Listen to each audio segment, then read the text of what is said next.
The dog game is dying. Let's talk about the game first, not the dogs. It's the challenge of the wins, the competitive addiction, the thrill of the win, and the rewards of achievements. Losing only gives you the drive to come back. I learned to watch the winners, my motivation was there, my dedication was evident, now I'm a winner. The problem is the cheating to win, manipulating the truth, and then it's the all outliers. How is this sharing our achievements with liars, cheaters, and bullshitters? We have lost the historical value of the dog game. We can't decipher the real from the fake, the lost is the cost. So I salute these dogs of going hard kennels for all that you've given me in the game. Let's talk about pit bulls. The history, the breeding, the maintaining and feeding, and the controversies surrounding the great hunts. Come interact with the legends, and ask questions, and listen to their stories as we talk about kennels and dogs of the past and present. Hosted by one of the game's most respected kennels, with over 40 years in the hunt, going hard kennels Twin 1 and Twin 2, dogs like Champion the Debrat, the very first champion off Grand Champion Mayday, the Dog of the Year, and Register of Merit. Champion Pretty Mama, 2-time Best in Show and 2-time Gamest in Show. Going Hard's Bay Bay, Register of Merit, Damn to Champion What a Day, Champion Gus, Champion Elrod, Champion Yellowbird.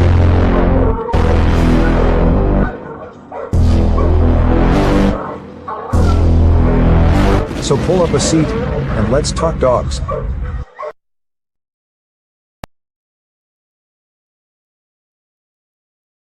The dog game is dying. Let's talk about the game first, not the dogs. It's the challenge of the wins, the competitive addiction, the thrill of the win, and the rewards of achievements. Losing only gives you the drive to come back. I learned to watch the winners, my motivation was there, my dedication was evident, now I'm a winner. The problem is the cheating to win, manipulating the truth, and then it's the all outliers. How is this sharing our achievements with liars, cheaters, and bullshitters? We have lost the historical value of the dog game. We can't decipher the real from the fake, the lost is the cost. So I salute these dogs of going hard kennels for all that you've given me in the game. Let's talk about pit bulls. The history, the breeding, the maintaining and feeding, and the controversies surrounding the great hunts. Come interact with the legends, and ask questions, and listen to their stories as we talk about kennels and dogs of the past and present. Hosted by one of the game's most respected kennels, with over 40 years in the hunt, going hard kennels Twin 1 and Twin 2, dogs like Champion the Debrat, the very first champion off Grand Champion Mayday, the Dog of the Year, and Register of Merit. Champion Pretty Mama, 2-time Best in Show and 2-time Gamest in Show. Going Hard's Bay Bay, Register of Merit, Damn to Champion What a Day, Champion Gus, Champion Elrod, Champion Yellowbird.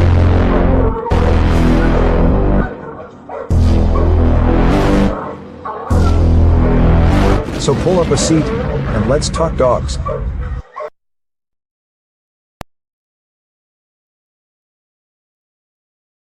The dog game is dying. Let's talk about the game first, not the dogs. It's the challenge of the wins, the competitive addiction, the thrill of the win, and the rewards of achievements. Losing only gives you the drive to come back. I learned to watch the winners, my motivation was there, my dedication was evident, now I'm a winner. The problem is the cheating to win, manipulating the truth, and then it's the all outliers. How is this sharing our achievements with liars, cheaters, and bullshitters? We have lost the historical value of the dog game. We can't decipher the real from the fake, the lost is the cost. So I salute these dogs of going hard kennels for all that you've given me in the game. Let's talk about pit bulls. The history, the breeding, the maintaining and feeding, and the controversies surrounding the great hunts. Come interact with the legends, and ask questions, and listen to their stories as we talk about kennels and dogs of the past and present. Hosted by one of the game's most respected kennels, with over 40 years in the hunt, going hard kennels Twin 1 and Twin 2, dogs like Champion the Debrat, the very first champion off Grand Champion Mayday, the Dog of the Year, and Register of Merit. Champion Pretty Mama, 2-time Best in Show and 2-time Gamest in Show. Going Hard's Bay Bay, Register of Merit, Damn to Champion What a Day, Champion Gus, Champion Elrod, Champion Yellowbird.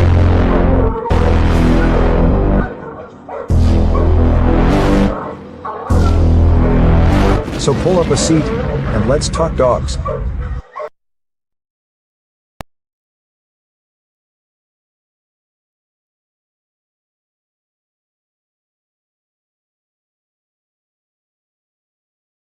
What up? What up? What's up? That's right, y'all. That's right, y'all. It's Hot Mic Friday, and I'm here. Big shout out to all my people out there in the Shark Tank. Big shout out to all my people out there on the back street. Yo, my man. Mr. David Morris 9491 in the house. What up, fam? Changing up on me a little bit, fam. Bite down and like that button on the way in. Hit that like button on the way in, fellas. Big shout out to all my people out there on the back street. I see you. Yo, my man. Happy 360 in the house. Let's see.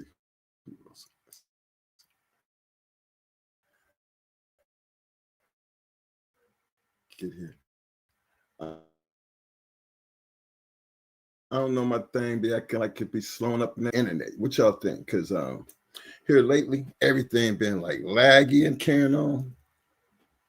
They done cut something on up there in them spaces. But if y'all can hear me, if you can't hear me, just let me know because I'll be watching that. But I've been laggy all day. I done rebooted all my internet connection. I'm supposed to be on 5G, fast shit. Shit don't be acting like it's be doing it any good. Jerry Hatton Jr. 6184 in the house. What up, fam? Welcome to the Shark Tank. Before I get started into anything, Mo had his operation, ended up having to have an emergency operation yesterday. So he thought he would be having that operation sometime next week, but due to the seriousness of the problem, they had to amputate his toe yesterday. So that's why he's not going to be here today. We kind of knew because he was trying to go out of town, but he couldn't make that trip simply because they called him in and told him, nope, we're not going to wait. We can't wait. We got to do something. And they did. That's why he on his meds. He really wasn't going to be out of it. And I didn't want to leave y'all hanging. That's why I jumped in. Because, when I come in, I got something to say real. I ain't going to try to tie up everybody tonight. But it was just something funny that I'd be wanting to talk about. And that's, first things first, and the yard. In order to have a yard of American Pit Bull Terriers, man, you got to have, it's so much that goes into that. And the reason, and I bring that up because when you get into these dogs, we don't know everything. But if you're going to be out here and you're going to say, okay, I'm going to start me a yard, it's going to take you to, put some bulldogs on the yard. Remember, it's the beginning. It's the startup. It's how you start. It's important how you start. And I think, understanding and being able to know what you're putting on the yard and know what you're fixing to do with it, which means you got to know and at least have some type of understanding about the dog, the type of dog you want to have on the yard, and at least be able to read pedigrees. And it was shocking to me here lately how Mo finds himself, people hit him up on the back street. And I told you, they still sending pedigrees. And some of the simplest things like understanding line breeding and inbreeding. We all understand there's a difference there. But some people can have a misconception of line breeding and inbreeding, And for me, I never had to worry about all that because, between Mo and our KP, they generally kind of dealt with that type of stuff. But to hear Mo's conversations sometimes trying to explain, hey, that's not inbreed. That's just line breed. And he finds himself going in, just showing them and telling people how it's line breeding and trying to get them to understand the difference between the two. And I think that conversation journey leads to, for me and him, you know, how people can be, how do I say this without being rude? You can be swindled out of doing something based on a conversation that sounds good, but because your lack of knowledge, it's easy, you know, why people sit back and lie about how dogs are bred, because sometimes people just don't know, you know, not know how they're bred, but some people don't understand the concept. Like for Mo, I know he can look at pedigrees and he can almost be like, man, that breed ain't right. You know, we was around when them dogs came around, and, you know, things like that. Not saying we know everything, but there's a lot that we do. You know, he really knows, and a lot that I kind of know simply because I'm around for all the arguments. And when I hear people arguing about certain dogs not bred a certain type of way and what they heard, and I'm like, okay, why would all that make a difference? Because back in our time period, fellas, it really didn't matter to a point to where we didn't really pay attention to pedigrees until we had a reason to look at the pedigrees. So I always felt like, well, I just wanted to talk about that part because, you know, the yard, how the yard started, you know, for us, the yard started with one dog. Actually, one dog, and that was Amber. And Amber was a red boy dog. And everything that happened after that, all those litters, and I'm telling you, I know we was at least 2 to 3 years in here in Florida. 2-3 years in, because by the time at the end of the 3rd year, you know, we had done all the breedings he wanted to do. There was actually 80 dogs on the yard, and everything pretty much looked alike. You know, and for us, you know, it was hard work, you know, between, you know, setting up your yard, putting the barrels in, running the water, you know, you got the barn, you got your whelping cages, everything set up perfectly. You know, it was like a dog man's dream to have such a big yard. But what mattered to us wasn't the fact that we had 80 dogs on the yard. The thing that mattered most to us is the dogs that were on the yard at the time, they were old enough for us to actually start taking a look at what was on the yard. Now, when I say 80 dogs, they all look alike. Take it, fellas, 3 years. You're breeding and you're not selling anything. You're keeping all the litters, everything. Because that's exactly what we did.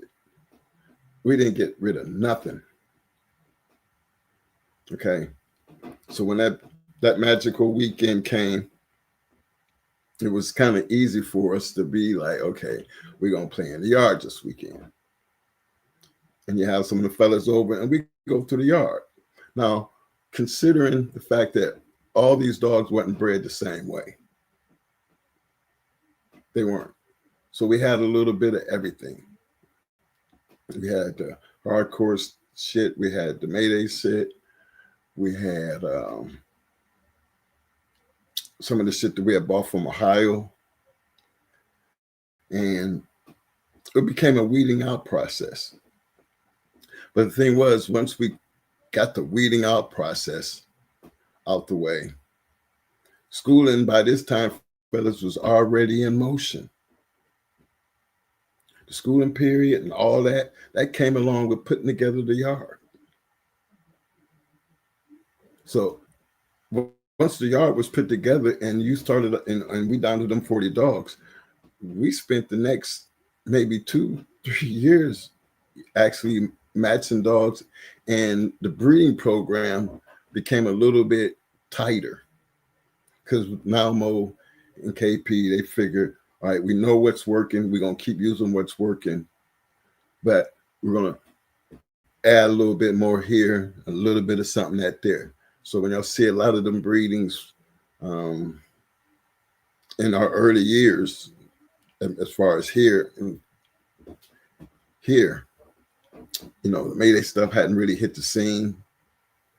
You know, it was kind of like an excitement type of situation, because now we're actually out matching these dogs. The funny thing about that time period, we was on this thing that we was going to run through all the ones that we kept and everything that worked. You know, we make it back around. That's why you see us with a lot of 1- and 2-time winners, because we was going through everything and then coming back around. And the funny thing was, you know, people would ask, you know, twin, how they bred? Mom would never tell them how they was bred, because at that point in time, you know, him and KP, they was just basically keeping all that kind of shit to themselves. How they were bred never really came an issue until I think when Mo was getting a divorce. You know what I'm saying? That's when it became an issue, because at that point in time now, you know, he put the message out there. Now everybody wanted to know, okay, what he had on the yard, how they was bred, and they got a chance to pick out what they wanted. But when you started talking about that many dogs back in the day, where, you know, people up north, they didn't have the space to do what we were doing down south. And a lot of guys down south had the luxury of having these yards and having the room to do a lot of things that you're doing, which we reap the benefits of being able to do that. You know, even from Ohio, you know, we did have 10 or 15. You thought that was a big yard. To come to Florida, have 5.5 acres and put a dog every damn where you was looking. But the importance of that was, it was a plan in order. Every breeding that was actually done, everything that created that yard, and, you know, here in Florida, that shit had already been planned prior to us moving here. He just had a chance to just kind of make it happen. I think the importance of this conversation is, you know, the yard,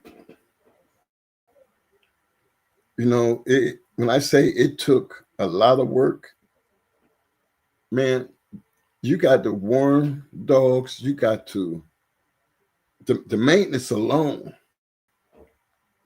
I mean, just the maintenance alone, keeping them warm, making sure that the puppies had the step, you know, they all their shots, all the bags of dog food. Then you got to patch them up, know how to be able to close them up and take care of them. And it was just so much that I just be looking at people sometime and be wondering, okay, fellas, you know, back in the day, it was, for us, we didn't really care how good the dog really looked, as far as just from a confirmation type situation. Just imagine we looking for box dogs.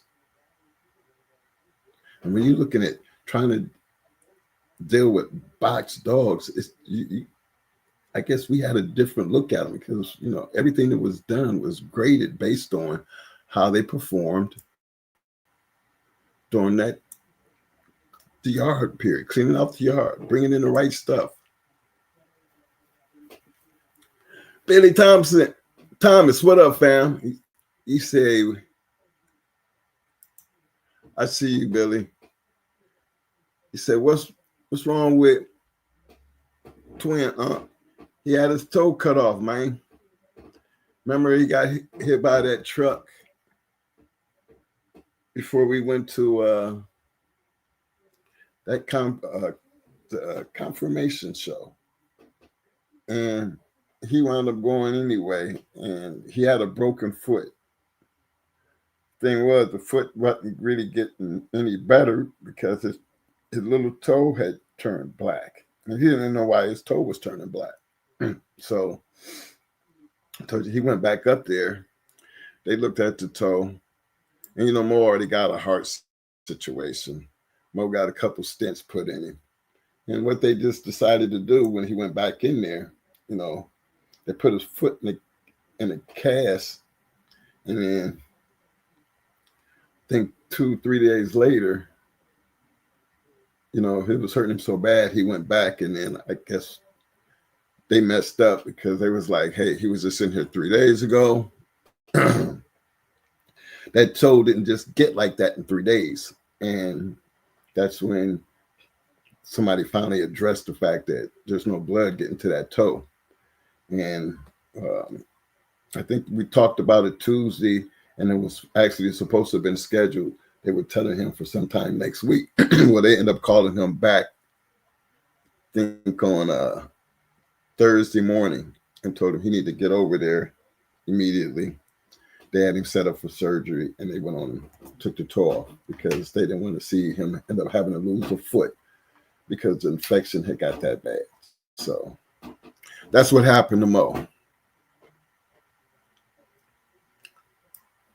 Yeah, he ain't got used to that toe missing yet. I don't even think he even seen it yet because they got it all bandaged up and got him on some high-powered drugs. So he just dealing with the pain right now. Carlos Lee, what up, fam? My man Chico Nicholas, what up, though?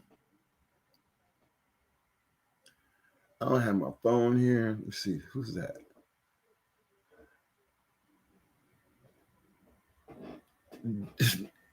Double M Desbo 2785. What up, fam? I see the names kind of like changing. Is there something new? I must be missing something on YouTube. I've been so caught up in the hospital thing. I think when I come home to do my work, everything seemed like it was slow moving and carrying on. I'm like, what is going on with my connection? But I'm on here today and I'm seeing a whole lot of new. Let's see. Big shout out to my man Paul Johnson. I see you, fam. It's C1V. Must be something new. So I got to check that out. Union County Kennels, what up, fam? Oh, man, what up, fam? Now, y'all know, for my dog men out there,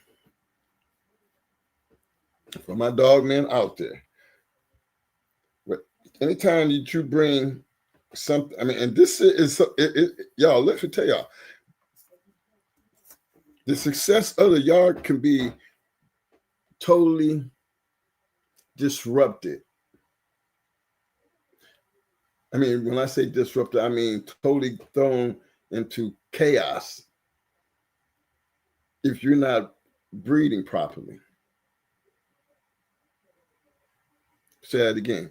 Your yard will be in a bad situation the minute you introduce something on the yard that don't have no business on the yard. Now, sometimes that could be, you know, bringing in sick dogs, bringing in untested dogs and breeding, bringing people around to bring shit in the yard with them. I mean, all these things can happen. And it can be very damaging. Like when Babesia took, it was early, it was new back in the day, when it actually hit us. And even some of the vets didn't even know what the vet Mo had. He didn't have no idea what the hell it was. but it was some other dog man that was like kind of filling us in and how to treat it.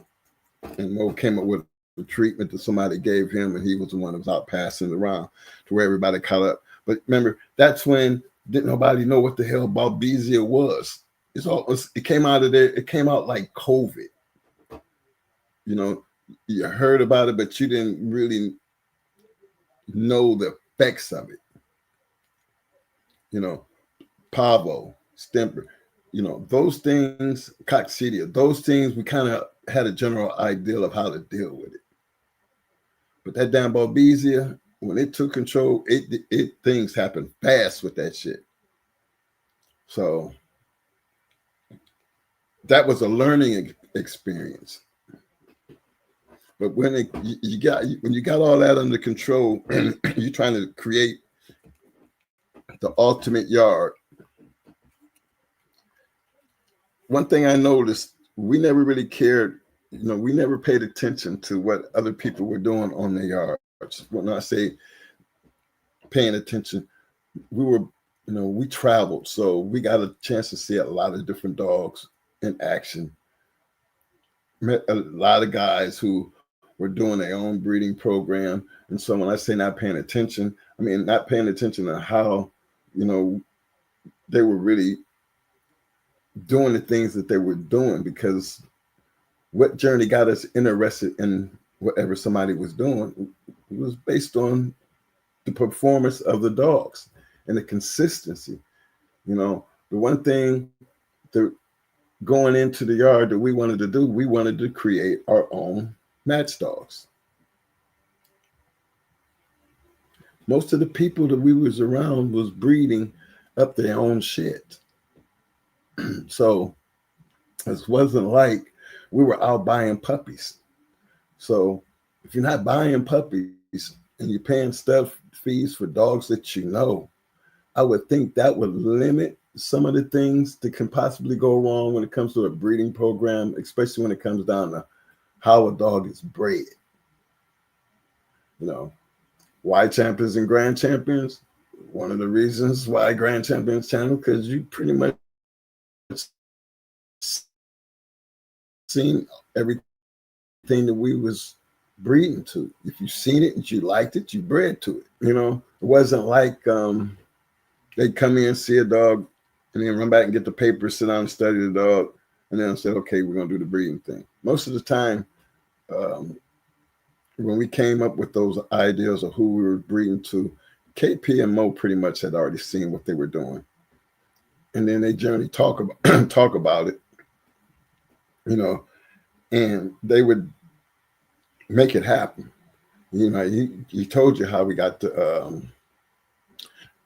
Supernat breeding, because like you said, they was on the way to Ozzy, on their way to Ozzy's, and Ozzy didn't answer the phone. And so while they're out there, pick up phone and call Supernat, being we close by, she says, come on by, we come on by. These things happen like that. Things do happen like that. But it's not like they were guessing what they were doing. They actually knew what they were doing. I remember, you know, like both of them said, it didn't matter what, you know, what dog. Somebody asked me one day, you know, what dog was y'all trying to hook up with Ozzy? It really wasn't a dog. It's just whatever Ozzy had and what he said, they was going to ride with it, because it was, you know, at that time, Ozzy was hot. He had great dogs on the yard. And then we kind of knew him. It was kind of like, wow, Ozzy came up, we met each other and everything, and he was told us we could come on by, and boom. Why not take advantage and go to where you can go to see the great Ozzy Stevens? Well, it didn't work out too well. But it was, you know, sometimes things wasn't meant to work like that, because look what we ended up getting out of the deal. Wound up with Supernats, and that right there was the beginning of a whole new situation. But when you're looking at this situation, like you're breeding these dogs and understanding our purpose, that's something that didn't never, I mean, that's something that don't happen overnight. It's something that actually builds years, you know, years. Something takes years to do. because remember, you got to go through one. You got to make sure it's right. You know, you got to have your shaping game. You got to give yourself room to make sure that you're not making any of the mistakes. Remember, we made a lot of mistakes in the beginning, but when it came to the yard, most of our, we were literally mistake free. You know, when we start matching a lot of these dogs, we didn't have excuses. You know, we eliminated all excuses. Actually, it was just like a well-oiled machine. But the nature of understanding the pedigrees and what you was reading on the pedigree, that became very handy simply because KP and Mo, they really knew how to read a pedigree. And take it from somebody like me who don't get into this like they do. But one thing I definitely clearly understand about this whole pedigree and the type of dogs that we had, they strictly believe in what for anything to work in a pedigree for them, they're going to go all the way to the back and try to understand by working their way forward to try to get a good picture of why this dog became the dog it became. Because at this point, you know the style, you know the conformation.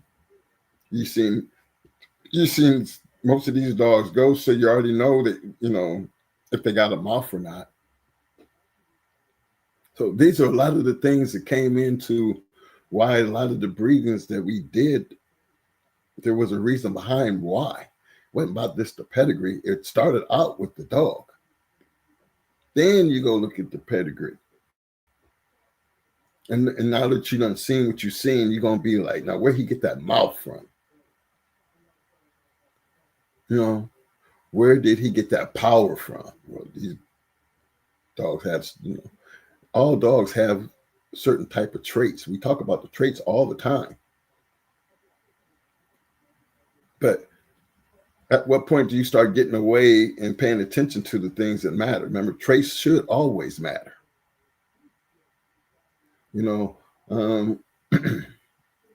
Like Yellow Buck and Yellow Day, these were brindle dogs.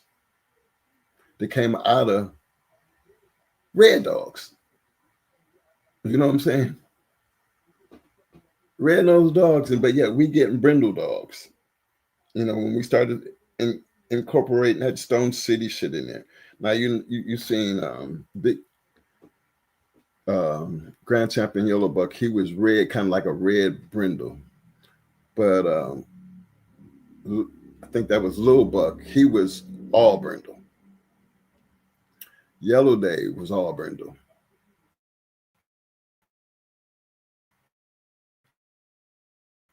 And they were some badass dogs. But it wasn't like they panicked all of a sudden, where did this brindle? They knew where the brindle was coming from. Thing was, could they be able to maintain what the rest of the pedigree said they could do? And I think that part right there is what was important to them too, because they spent so much time trying to come up with a plan that was going to give us some longevity, that all they was looking for was one fault, and they would totally walk away from something. Now, we hear a lot of people talk about Maytu. Maytu was a real good dog, fellas. He really was. But when you say he couldn't make it on the yard, that was Mo's decision, because he actually gave Maytu to KP. And KP turned on our proteges in them, and then they took it from there. But there were certain dogs that got away from us because they didn't serve our purpose, but they served great purposes in other places. So for everything that you hear us talk about, is based on things that we actually did. We can tell you why certain things, worked and why certain things didn't work. So we're in a new era now. So I'm kind of looking at the situation like, confirmation, I can't really, sit here and try to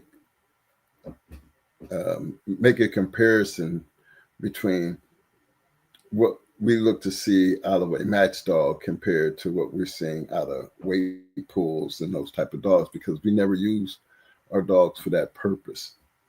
And, like I said, always live by the disclaimer. But trying to understand the conversations now. Remember, we do this show for entertainment purposes. Get a chance to tell y'all something that we actually did. Never got into confirm, even though we had show cards. That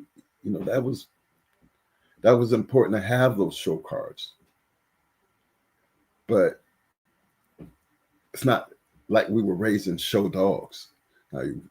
Our dogs was naturally, because of the breeding program, we just had some beautiful built dogs.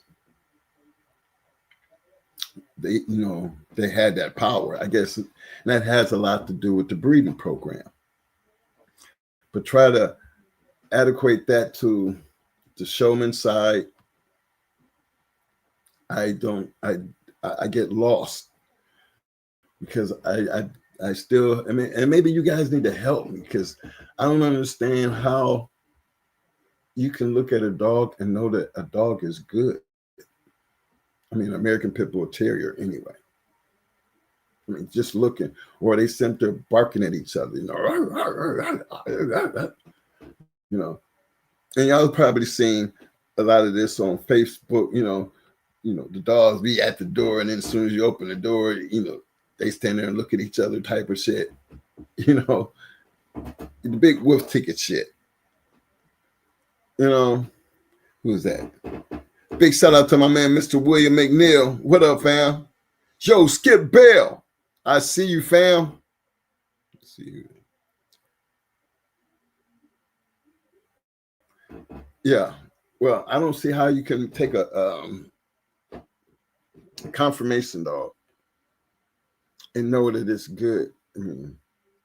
I guess that would be something that you would know based on the yard. You know what you have on your yard. Okay, if you know what you got on your yard and you really want to know what kind of bulldog you got a way to find out what kind of bulldog you got. And I don't see, hey, what you do in the privacy of your own home is your business. Whatever you do with these dogs is your business. I just not one to try to believe the hype that you can actually look at these dogs and know that, this is a good dog. How? That's why I want, I look at it like the papers is not going to give you that. How a dog is literally bred is not going to give you that. Take it from us, fellas. Really, please take this from us. Out of 80 dogs on the yard, and only kept 40, and all them other dogs, they all got good homes. I don't think you ever heard of one person say that they took our dogs and went out and matched them.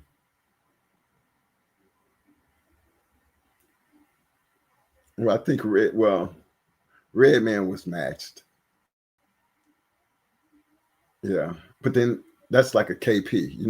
One of the guys was already hanging around the kennel and just wanted some going hard dogs, and Mo let him have Red Man. He took out match Red Man twice.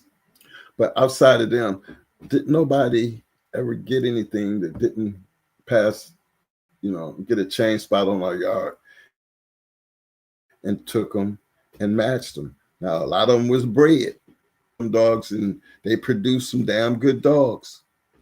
But that should tell you things that didn't work out one way for a dog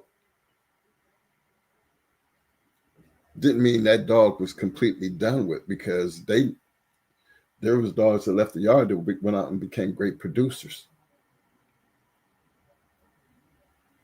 And then if you looking at the way they were bred, you could understand, oh, well, hell, look how it's bred. Well, why 20 of them get rid of that one? 20 of them ain't no breeders. They just ain't into just breeding to sell shit. They breeding something. They breeding it to use, and that's it. And they took that shit real serious. For me, if you could just get a grasp of that part. When I say get a grasp, get an understanding that everything don't work. If you got a litter of 8, you should be happy that if you get 3 or 4 to actually come out to be about something. It was very seldom that you had big litters, and like Eminem, they had that big litter. And I think 5 of them damn dogs became champions and grand champions. 17 wins and 1 loss. When you got litters doing that type of shit, that comes very seldom, very, very far in between in the match game. Very seldom.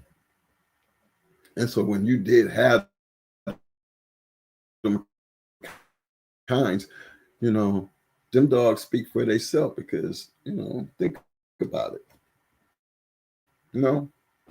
Time passes, but you can still talk about them. It's important that you can talk about them, because there is a lineage that's going to come down off of those dogs as years go by. Same thing in our situation. Those dogs create the dogs that stayed on the yard, the dogs that got bred on the yard, the ones who was there all the way, spent their lives on that yard. They end up having a lineage doing on and on and on. Some of it on and on and on to 25, 30 years later, because they're actually, being put in the right people's hands, and the right people doing the right things by them. But to hear, I was on Facebook yesterday while I was sitting at the hospital waiting for Mo to come out of surgery, and Facebook be having some of them crazy conversations, you know what I mean? And then I see how people are just totally losing faith in papers. Like 90% of the papers out there is fake. Now let me ask y'all, and I'm putting it out there. And I just need y'all to just participate today, because I'm here alone, and y'all know that I don't get in the papers and all that other shit. I'm not as good as Mo in them. But let me ask y'all this. At what point when you start hearing papers are fake, how much credibility do you have when you're dealing with a community that you can't trust the papers?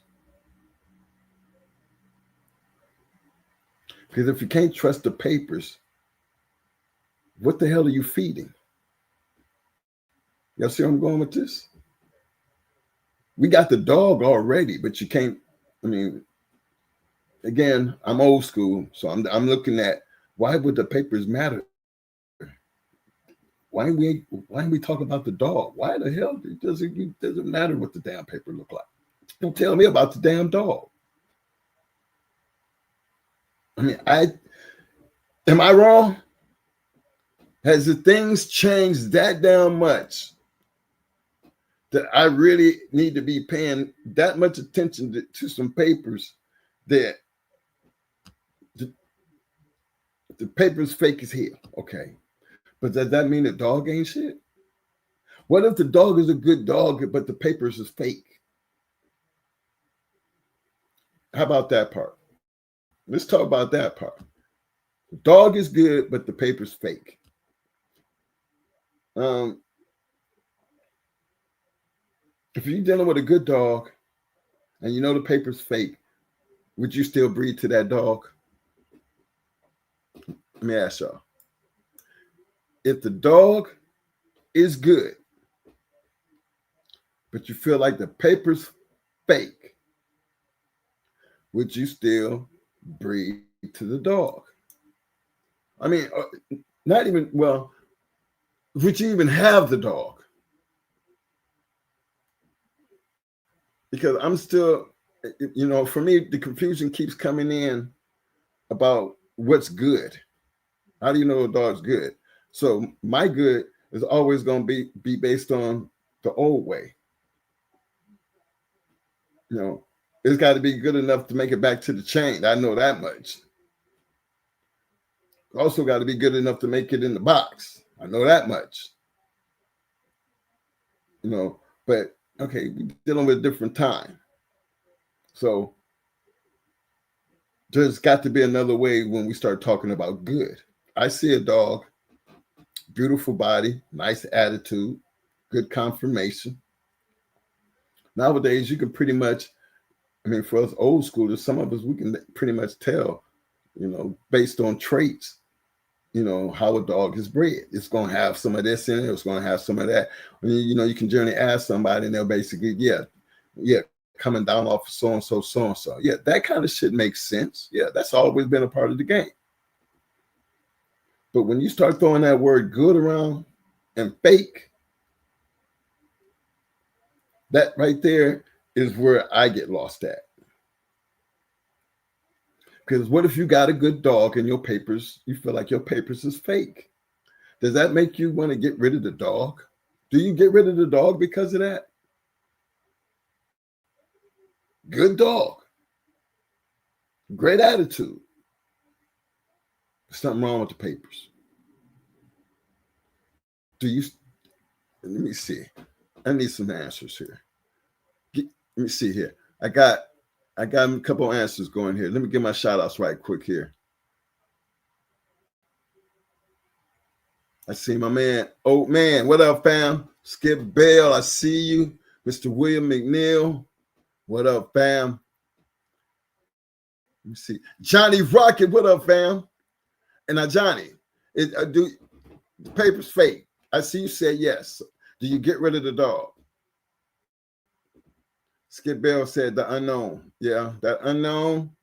Man, that unknown. Look, and that's another one. I'm gonna get that out one next. I just want to know, hey, if the dog, I'm gonna come back to that.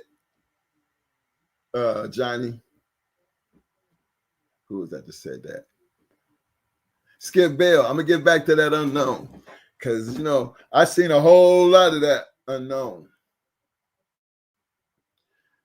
This not J-Bo. Okay. If he was mine, not if he was yours. Mm-hmm. If he was mine. Okay. I'm trying to understand that one too, because they said if it was his. But if it was somebody else's good dog and the papers wasn't right, no, he wouldn't have a dog. But if it was his dog, paper wasn't right, he'd be all right with it. That part, yeah. Because it's hard to get rid of a good dog. It is very hard to get rid of a good dog. And I just don't see how people see, what they consider a good dog and then cry about the paperwork. If it's a good dog, why would the paperwork even matter? That's what I'm talking about. And I'm only speaking from my experience based on when we say a dog is good, our good might not be y'all's good. That's all. Not taking nothing away from y'all. I'm just saying we have a reason to say what a good dog is because we're going to find out just how good a dog is. And it's not going to be just by looking. Now, I haven't gotten used to looking at an American Pit Bull Terrier and just all of a sudden saying, that's a good dog. most American Pit Bull Terriers, I'm going to say the majority. It's very seldom do you see one, the skittish ones.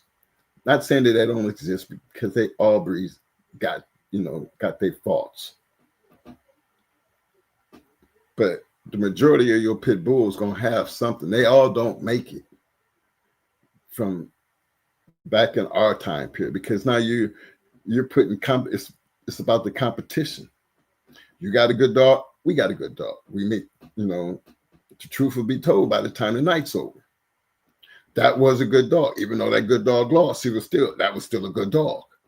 How do you know? You just seen it. Put up a good one. Okay, that's every reason to say that was a good dog, even in the loss. But without that, we didn't run around and use that good word, that good dog, like it, when we say it was a good dog, we was basically saying, yeah, it's a good dog. Well, how much you weigh? 38, 37, 38. Why? You got one? Oh, yeah. Well, okay. We get it on. He got a good dog. We got a good dog. Let's see who's got the better dog. I'm just saying, historically speaking. Oh, man. Let me see what he got here. Oh, man said, historically speaking, no, twin, but he would eat good like the rest of them. Okay. All right. I feel you, because if it's on the yard and you got to feed it, you can't treat it no different. That's understandable. If you're feeding it, you might as well own up to what you feed. This not J-Bo says, put this up here. You can start a family from him, but I will not cross my good bitch to him until you catch me in my lie. You know what? It's not J-Bo. I think that's the problem that we have today, based on the conversation and the threads that I actually was following on Facebook. You can start a family from this dog, but you would not cross it into your good bitch. Now, why would you cross it into your good bitch once you got caught lying? Because I would think the story's out by then, just wonder. Because most people would take their good bitch and still breed to that dog that is totally unknown and don't even know, and probably don't even know the damn papers is fake. Because most of the time, with some of these guys, and it was happening even back in our day, they would make breedings and be selling you shit. And because of the cost of demand, hell, you don't know what the hell you was getting. You hear these horror stories. You had no idea what you was getting. But then there was a whole bunch of good stories that was coming out of some of these horror stories, because, hell, sometimes you wound up dealing with good dogs and didn't really know how that dog was really bred. Like Grand Champion Ace, Supernat's Grand Champion Ace. When you stop and think about it, do we really know how Ace was bred? They left me, they left us in shit. Why does it matter? You know what I mean? For us, it didn't matter until you start looking at the breeding program. And see, that's something else that Mo and KP did. They just didn't write off the fact that Ace was out of Charlie, which was Jeep's brother. So you would think they rolled with that when they really didn't ride with that. They didn't change it because the man who sold, who did the breeding, he didn't change it. Way you can't go wrong. Okay. That made sense to them. And they put it to the test. I mean, they did have the dogs. I mean, I think when we had all that yellow, Red Boy shit, and you added that ace, regardless of whether it was Charlie or Angus, however it was done, they tried both ways. And that added something a little bit different to our dogs than what the average person was getting out of their dogs. And we always give that credit back to Supernat. If you look at the paper, you think that was Jeep doing that shit.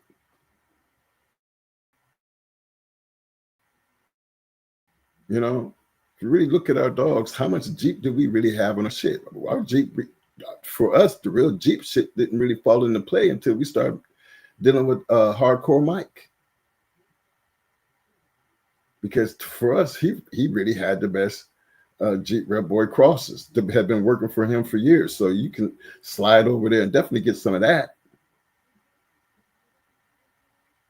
So you got two different types of Jeep dogs. You got the ones from Hardcore, then you got the ones, you know, with the Supernet and Charlie situation. And if y'all watch enough of these shows, you always hear people talk about, you know, these going hard dogs were great back end dogs. You know, I never heard about Charlie and them being back end dogs. Jeep dogs being back end dogs. I never heard that before. At all the years that we've been around, remember, I don't get in the papers, but I've seen enough shit.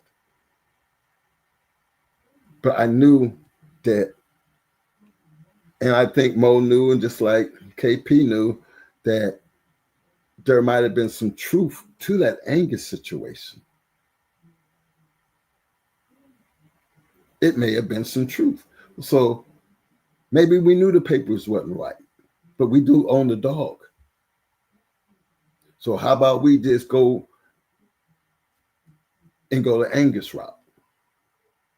Because remember, it's the Angus stuff that brought the Zebo to our shit. You know? So those are things that when we say, okay, that can't be right. I mean, the man put that out there. Was the truth in it? You know, only way we're gonna find out is just raise the dogs, and then in the end, we can tell you. The man might have been he might have been telling the truth when he said, I had Rosie and Angus on the yard at the same time. I was breathing. Oh. So the possibility of Ace, the back end killer, not Angus, is that what you're trying to say? Well, I don't know. But you put Charlie on the papers. Why? Maybe he didn't want nobody to know he had made the breed. I don't know. But the fact of the matter is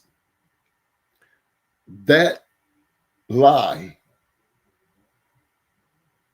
for us created better dogs than what we would have been looking at if we had been riding on that Jeep bandwagon. And if you pay attention to the breeders, they rode that Angus situation, that Zebo, all the way as long as I can remember. It was never looked at as Charlie. The paper could say Charlie all day, but to them, no. They was riding on the Angus part of it. And evidently it had to have been working because shit, everything, they were, you know, everything. That had to be a trait to follow for years as far as we're concerned, because all our dogs were back in killers. Now, I ain't know too many Jeep dogs like that. And that's let history speak for itself. But I'm just saying, I've never known that many Jeep dogs were back in killers like these dogs were. So I kind of understood where that come from as far as how we was going to ride out with it and how they actually did ride out with it. My man said it is pride. All right. I got to know your dog when 6 weeks to breed to my bitch. I got to know your dog when 6 weeks. bred to my village. Yeah. I mean, the breeding program, y'all, the breeding program, you know, again, you can talk all shit you want about your yard, but there's no need to brag about a yard that's not producing shit.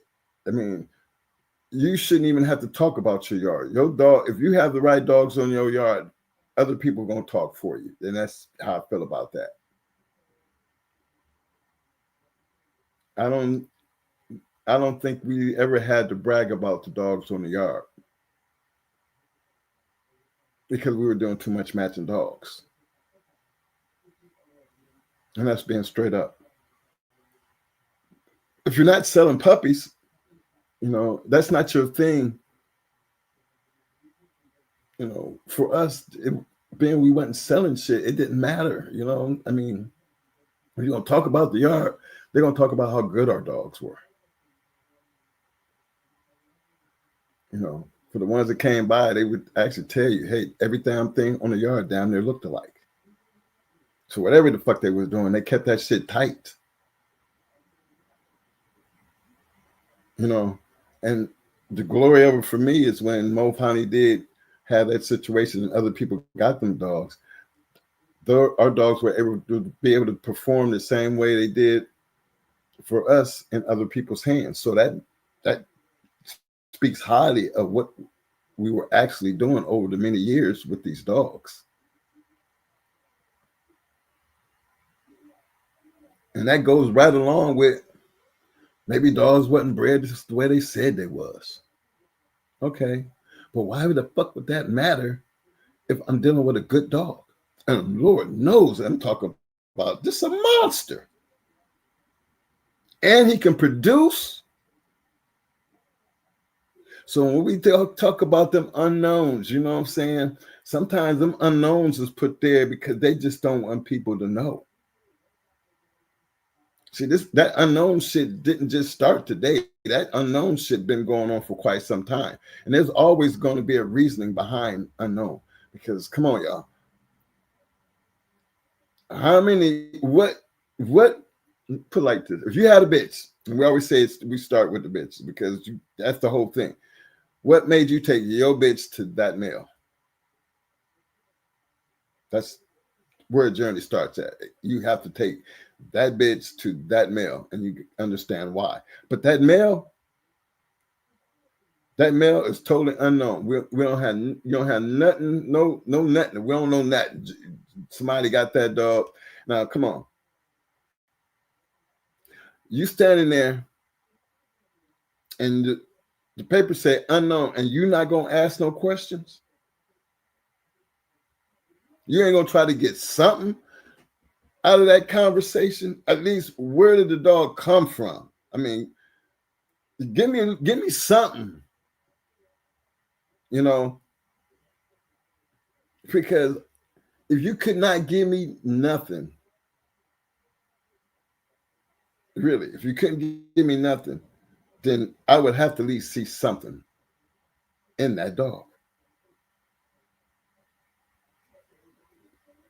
Could be grand champion joy, and everything in the paper was unknown, right? And I'm gonna take this bitch over to breed to this dog. So you know I'm taking my bitch to this dog, not giving a damn about the papers. Only reason I'm taking this bitch over to that dog, what's in the mind of the breeder? That's grand champion joy. Give a damn about what the papers say. I just want to see if we can produce. And if he can produce, guess what? We just gonna have a whole bunch of shit up until it just falls off the paper because I'm gonna breed to this unknown grand champion. Give a damn. And if it happens to be able to produce, it will be a whole lot of unknown shit on that pedigree. Now, that's what I'm looking at it. I'm hoping that makes sense because a whole lot of unknown, a whole lot of fake pedigrees shit ain't just been like, it's just always been like that. But in our time, we actually did, you had some dogs out there that were good dogs that just didn't have pedigrees that wound up being good dogs, and it didn't stop people from breeding to them unknown dogs. Now, some people kind of were skeptical, but then most of them people who were skeptical was breeders, because they're not going to be able to sell a dog that's unknown unless it has to be known, unless it's off a grand champion or something. Other than that, ain't nobody going to be messing with that dog. Who in the hell takes a chance on a piece of something that's unknown? Believe it or not, a whole lot of them did, just based on the dog and its performance. A whole lot of them. Old man said, when a person makes an exception to a program, do you think it's weakness, the foundation, or clouds judgment moving forward?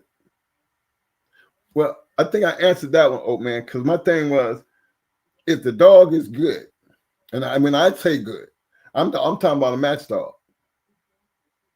I'm literally talking about a match dog that I've seen, a match dog that has some type of title.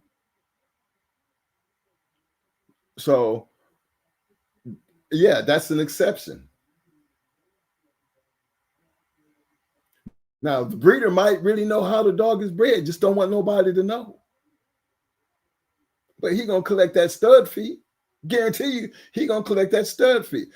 But if I'm gonna pay a stud fee, why wouldn't I pay a stud fee to a champion, even though his pedigree is unknown maybe on the top of or on his bottom? Something about it is unknown, but the dog speaks for itself. Damn what the papers say. This is a damn good dog. Well, what if it don't match up with my shit? Well, most of the time when we was really breeding shit, we didn't give a damn whether it matched up or not. You just bred good shit to good shit, period, bottom line. Because at some point, some way, and I know we've done this show enough that we have taken you all the way back to where this shit was. And if I remember correctly, there's 3 motherfuckers that always say you're going to come across. That's Kobe, Tudor, and Carver.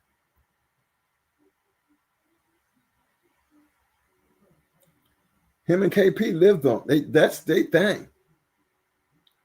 Most of the times you talk about some good goddamn dogs, you can go follow all the way back and you're going to find them 3 guys. You see, blood really works like that.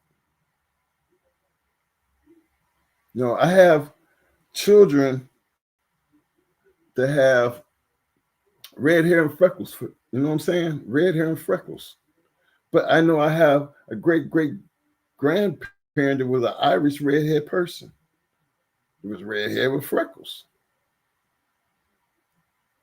It's going to find, all these kind of things, when you start talking about genetics, things do pop up.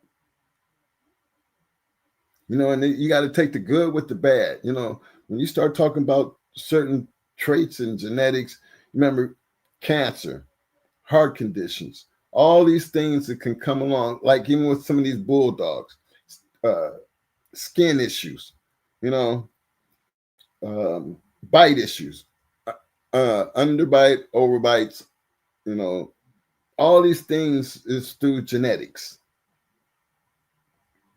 So when none of us are God, for me, it's kind of like sometimes you got to take the good with the bad. The thing is, you don't want to be dealing with too much bad, because you start adding a bunch of bad into a good program, it's going to get overrun by bad. And then sometimes when you start talking about these great unknown dogs, you don't know what's coming with that dog. So in some cases, it is worth taking a chance, especially if you're talking about a great dog with a whole bunch of unknown. Why wouldn't you take that chance? I know we would take that chance. I can show you some land that you're gonna see unknown in the shit, but I kind of wonder, is it unknown because y'all don't want it to be known, or is it unknown because you really just don't know? So when I see unknown shit pop up, I'd be like, "Whoa, no, no, you know what that means." But so why y'all? What's up with that? But then you see them titles, and you be like, "Well, knowing KP, he on some other shit because he knows something. Because he's done it, and didn't care, and actually got good dogs out of it. I mean, you've seen Mo pop up with some of these pedigrees and showed you that unknown shit, but it didn't matter because you'll see it. Most of the time, the unknown shit, only reason it was even in that pedigree because it had a title that came with it. Something about that dog. Now, whether they knew how that dog was bred or didn't know, it didn't really matter to them. Because remember, I told you they wasn't in the run. They wasn't into doing, paying stud fees.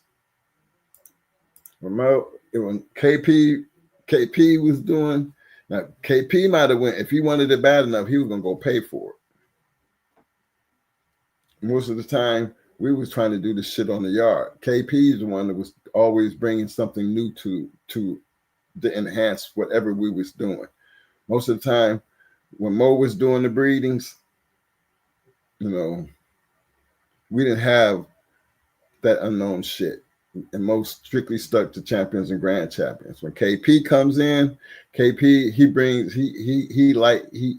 that rejuvenation.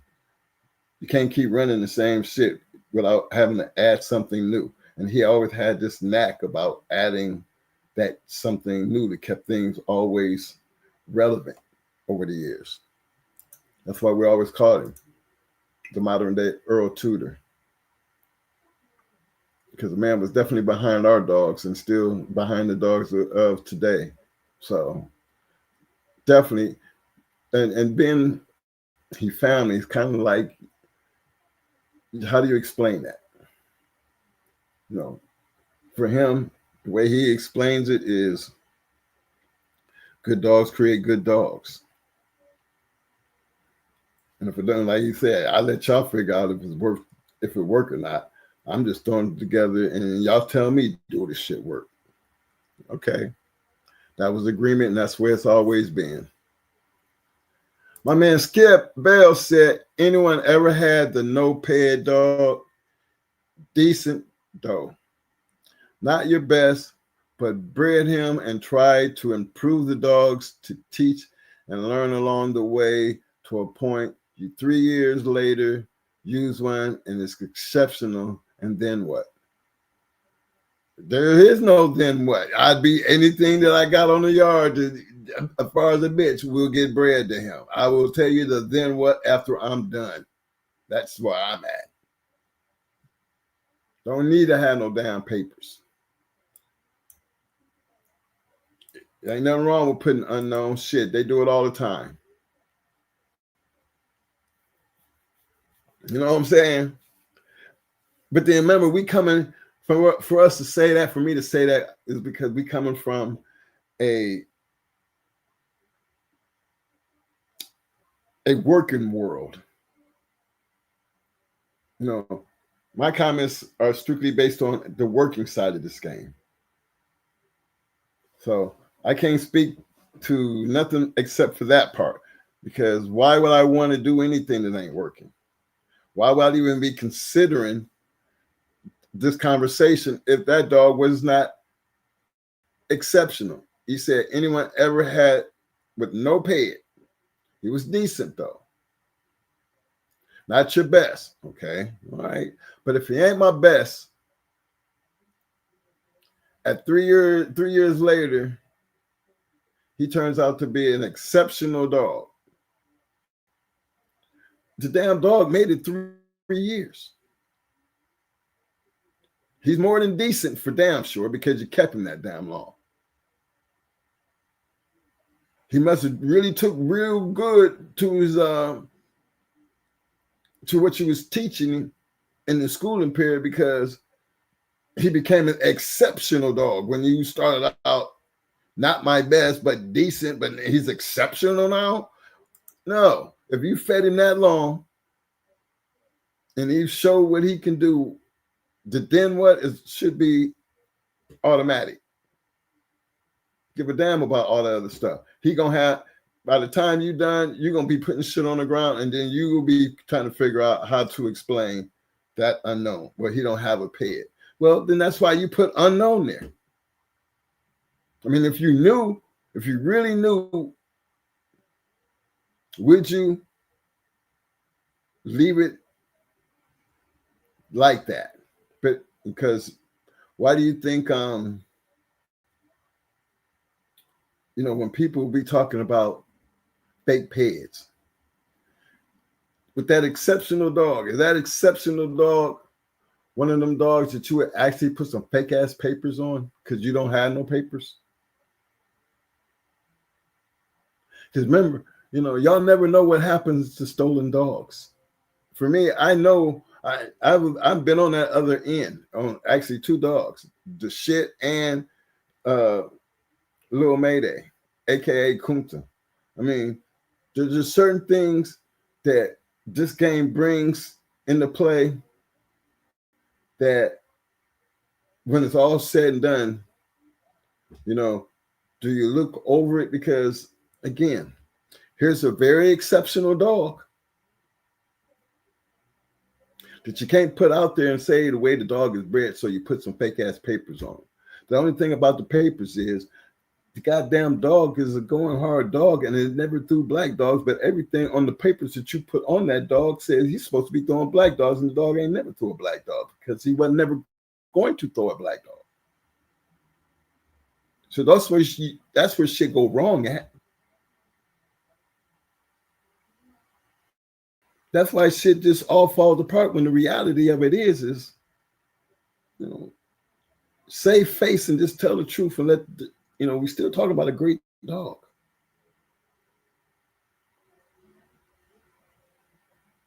The bad part is there had to be something wrong for you to put papers on the dog that, it was a stolen dog. Does that make that person wrong? I don't know how to say that. How do you not, feel a certain type of way? My thing is, regardless of how shit go, it's still on you to make the decisions what you do with shit on your yard. Even when it came down to Lil Mayday, my problem has always been with, Storm and Norman. But remember, I told you, I remember Art, when Art got stolen. And some of my people up in the Cleveland area that's in here, they probably know what happened to Art too. But think about the other dogs like Niggerino. I mean, think about all the stolen dogs, y'all. If somebody stole that dog, do you think they went home and abused that dog? Or do you think they went home and sold that dog to somebody else? Unknown paperwork. Get that dog some paperwork and boom. We got a stolen dog with a history. Nobody's going to pay attention. Why? Because it turned out to be a good dog. But we ain't talking, remember, that's back in our time. That shit don't work in these days. I mean, because I'm still trying to figure out what y'all call a good dog today. Remember, a good dog, y'all hear me talking, and I tell you, historically speaking, determine this good dog based on his work, his performance. Anything other than that is the part I haven't learned yet. I haven't been around this new game long enough to understand what a good dog is. Now, confirmation wise, I know what a good dog look like. Confirmation wise, I've had enough of them, have put enough in shape, have seen enough in shape that I know a good shaping on a matched dog is going to look a lot different than the shaping I would expect to see on a conformation dog. That's just being around dogs all my life. That's understanding the simplicity of this dog over here has a certain type of job. His job is not like this dog that's running around here having to look pretty. I'm gonna have my match dog. He gonna be tight. He gonna be real tight. You know, there is no reason for me to have my conformation dog tight, gentlemen. There is just no reason. I don't even understand that concept of why I would pull a conformation dog as tight as we were pulling our match dogs. That's two different worlds. And that's the way, from my standpoint. I've seen some damn good looking conformation dogs look like baby hawks and baby Lou Ferrignos. For those who don't know, Lou Ferrigno was he was the first hawk. But, great bodies, great attitudes. That's good for that circuit right there. Come on now. There's nothing wrong with that. But over on the other side of the fence, you could take that same dog, pull him down and put him on the other side of the fence, and he wouldn't be shit.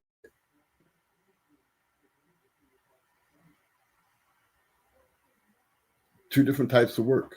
Looking at him for a totally different type of situation.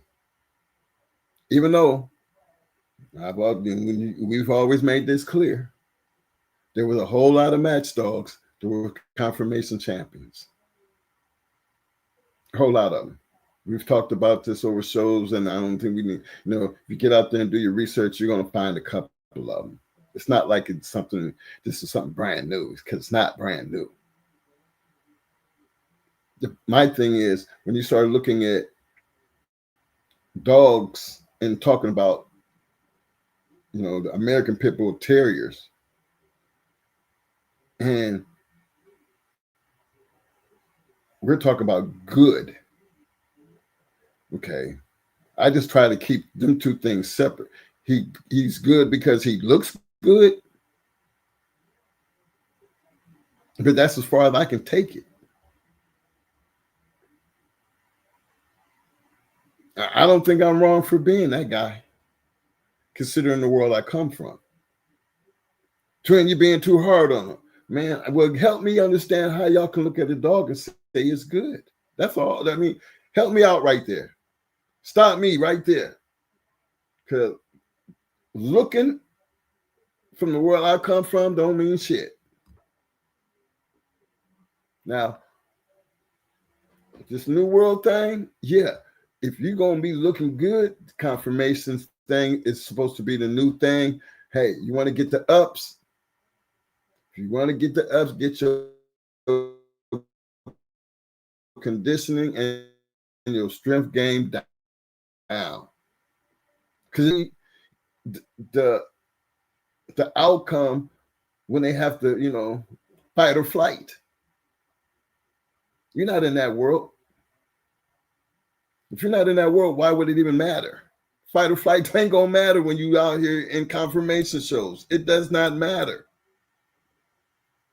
I see people talking shit about the simplest things at these confirmation shows, and it'd be so crazy to me because it's easy to sit back and talk about this shit. But then, have you ever, go to a confirmation show. Be a part of a confirmation show. No, what 20 of them? They done crossed over? Yeah. Because I really want to understand what you're doing. That don't mean, look, I'm 60-something damn years old. You start talking about that, this dog is good. Don't be mad when I ask you why. Why you think this dog is good? He looks good, but that's as far as I can tell you. I don't even know you or the dog, but I'm going to tell you, he looks great. If he looks great. If he looks good, I'm going to tell you, he looks good. He looks good. But that's just looking. If you got a good attitude, I like that attitude. He's got great attitude. Yeah. But let's don't forget the fact that I'm talking about what I'm standing here looking at.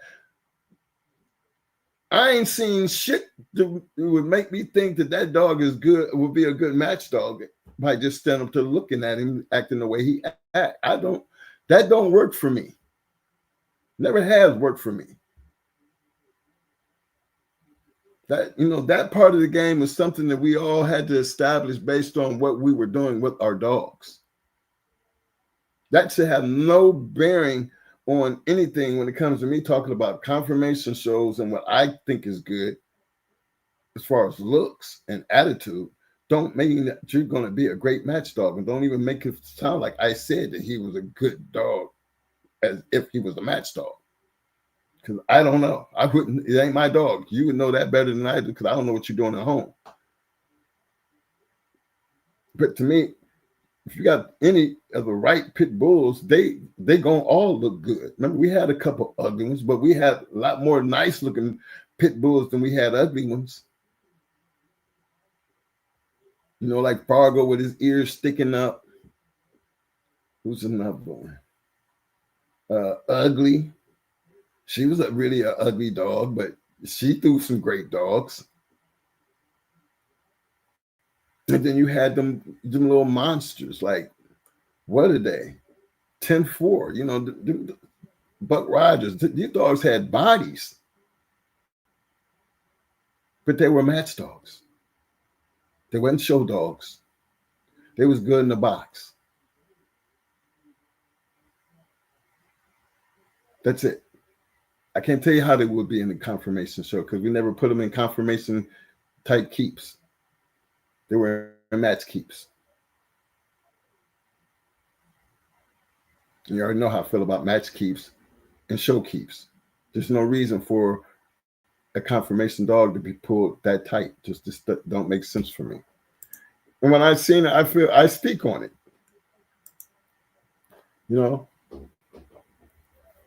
With the show that I did, Judge, and I spoke on it. That's all. Because if a dog can look good in a keep, in a match keep, right? I mean, when you seen some of these powerhouses, y'all seen how Tornado look and the way Allen had it. You ever seen Rebel Kennels dogs, or Fergie was a good conditioner. I mean, I've seen great conditioned dogs. They had the wind, the stamina, and the power to go hours. They look great.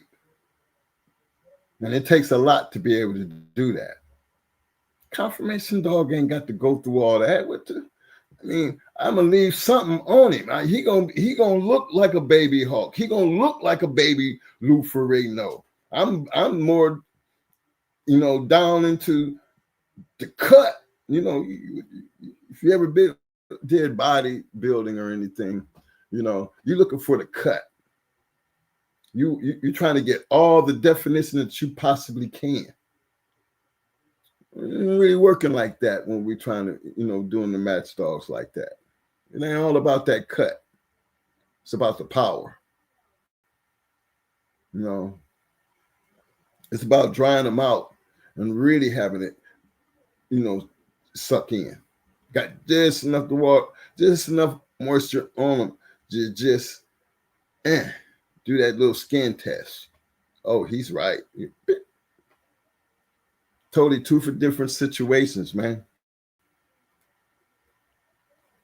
I just think classification-wise, good over here on this side of the wall cannot be considered to be the same kind of good on this other side of the wall. It's only good on this other side of the wall because of the purpose. He looks good. He actually looks great. Remember, we always have those standards, how the standards of an American Pit Bull Terrier. And we done seen them all shapes and sizes. Now, y'all really think the shorty cowboy dogs is just as funny as they are looking wise? Great dogs, beautiful bodies. They just had this funny look about them, right? How would you think the shorty cowboy dog will fare up in a confirmation show? Y'all holler at me. Tell me what y'all think. How you think a shorty cowboy dog would look in a confirmation show? How do you think he would stand up?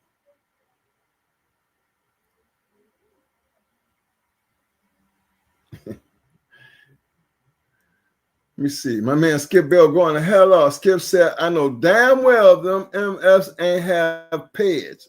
It was the dog.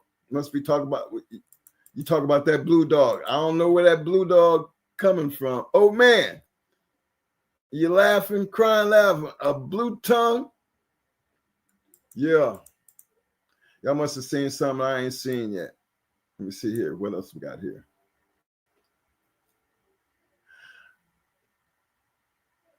I met a KP once, small dude with glasses.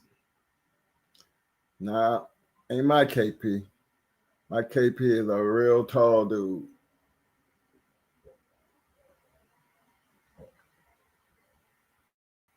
Yeah, he real tall.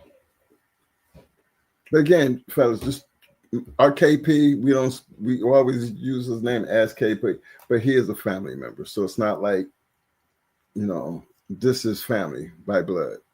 He's family. So, yeah. Some of you guys probably met him. Some of you probably know who he is. It's just, I just don't speak on him like that, except for he bad boy at what he do. Let me see here. See if I get my question answered here.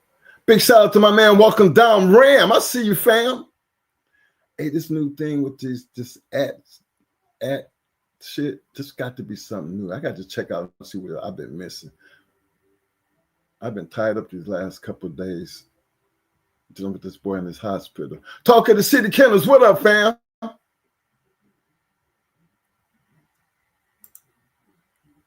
My man Ram said, I seem like Russian Bill was the only one who didn't hang papers on an unknown dog with Grand Champion 35. You're right, Ram, but I knew a couple people who ended up having a good dog and left that motherfucker unknown. I can't remember which one of our papers is like that, but we got some new, some breedings that have been done with that unknown. And you're going to see that unknown in a champion and a grand champion. Unknown. But not everybody be willing to do that. And I just wonder, does that affect your sales? Because to put fake shit, you put fake shit out there, knowing that the traits is going to come back. You're going to get beat up by the traits. Y'all doing it nowadays. Y'all eat, how the hell this dog over here bred that way right there and throwing nothing but throwing blue dogs or throwing buckskin dogs. And, I've seen people, them papers is fake. And I just be like, wow. Is it better not to even talk about papers? Because nowadays, should papers even matter? I mean, registration, a lot of the people who doing these confirmation shows, they ask you to register your dog, but I'm wondering, do papers really matter nowadays? I don't know. Say, Skip Bell said, send all the notepads and jive to Jive. 2, got plenty room. No cap. I'll be the next Hammond. Jerry, come on, y'all. Know. I know Jerry, people say that about Jerry, but Jerry had first of all, Jerry had a lot of good dogs. And he was a student. of somebody.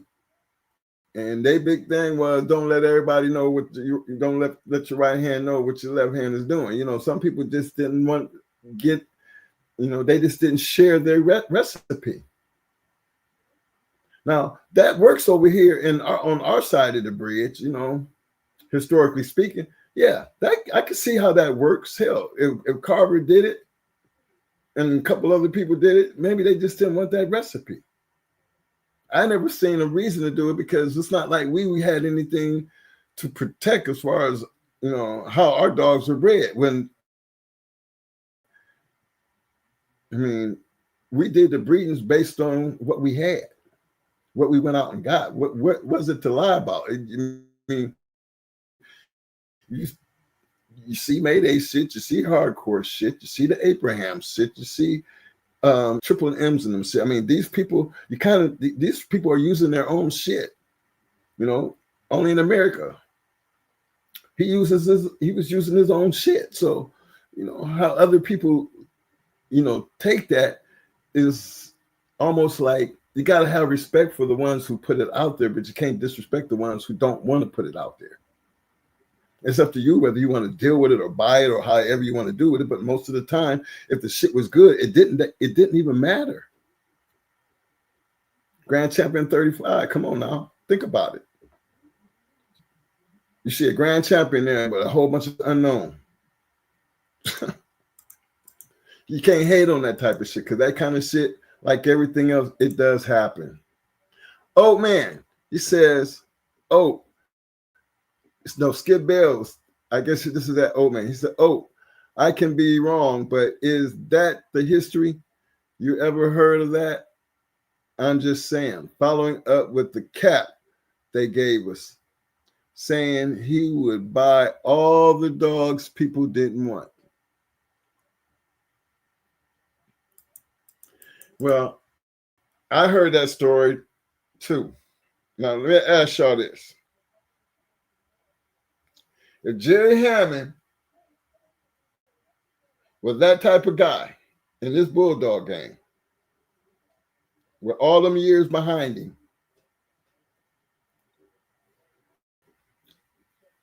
do you think he would be talked about as much as he has been over the many years and as many people who have wrote books? Because I ain't never really seen too many books with Beeline in them. You know, they were the fakest. They was just as fake as you could get. But I don't see them in no books. Nobody's writing no stories about anything that they had. Was Jerry Hammond one of them that just was like that throughout his whole entire career? I didn't know the man personally, but I've read enough stories. I remember I got Schoolboy's books. I got Fat Bill's books. You know, I got, you know, access to history. So we can't just act like Jerry Hammond was always a bad guy. Because you could almost throw Jerry Hammond in there right along with Tanton and Carver and a whole bunch of other assholes that felt like that they had to do the shit that they did to protect what they was doing. But a lot of them guys were selling their dogs too. But would we be talking about these dogs if they wasn't shit? Because remember, only dogs we talk about is the ones that's worthy of talking about. Brother Jerry was getting a whole bunch of bullshit and throwing a whole bunch of bullshit together. It wouldn't even matter what the hell he was doing if he wasn't producing something worth talking about. So keep that part in mind. Because there has been far raggedier people than Jerry Hammond out here dealing with these dogs. You just don't get a chance to hear about them because they never was able to produce shit to worthy they're talking about.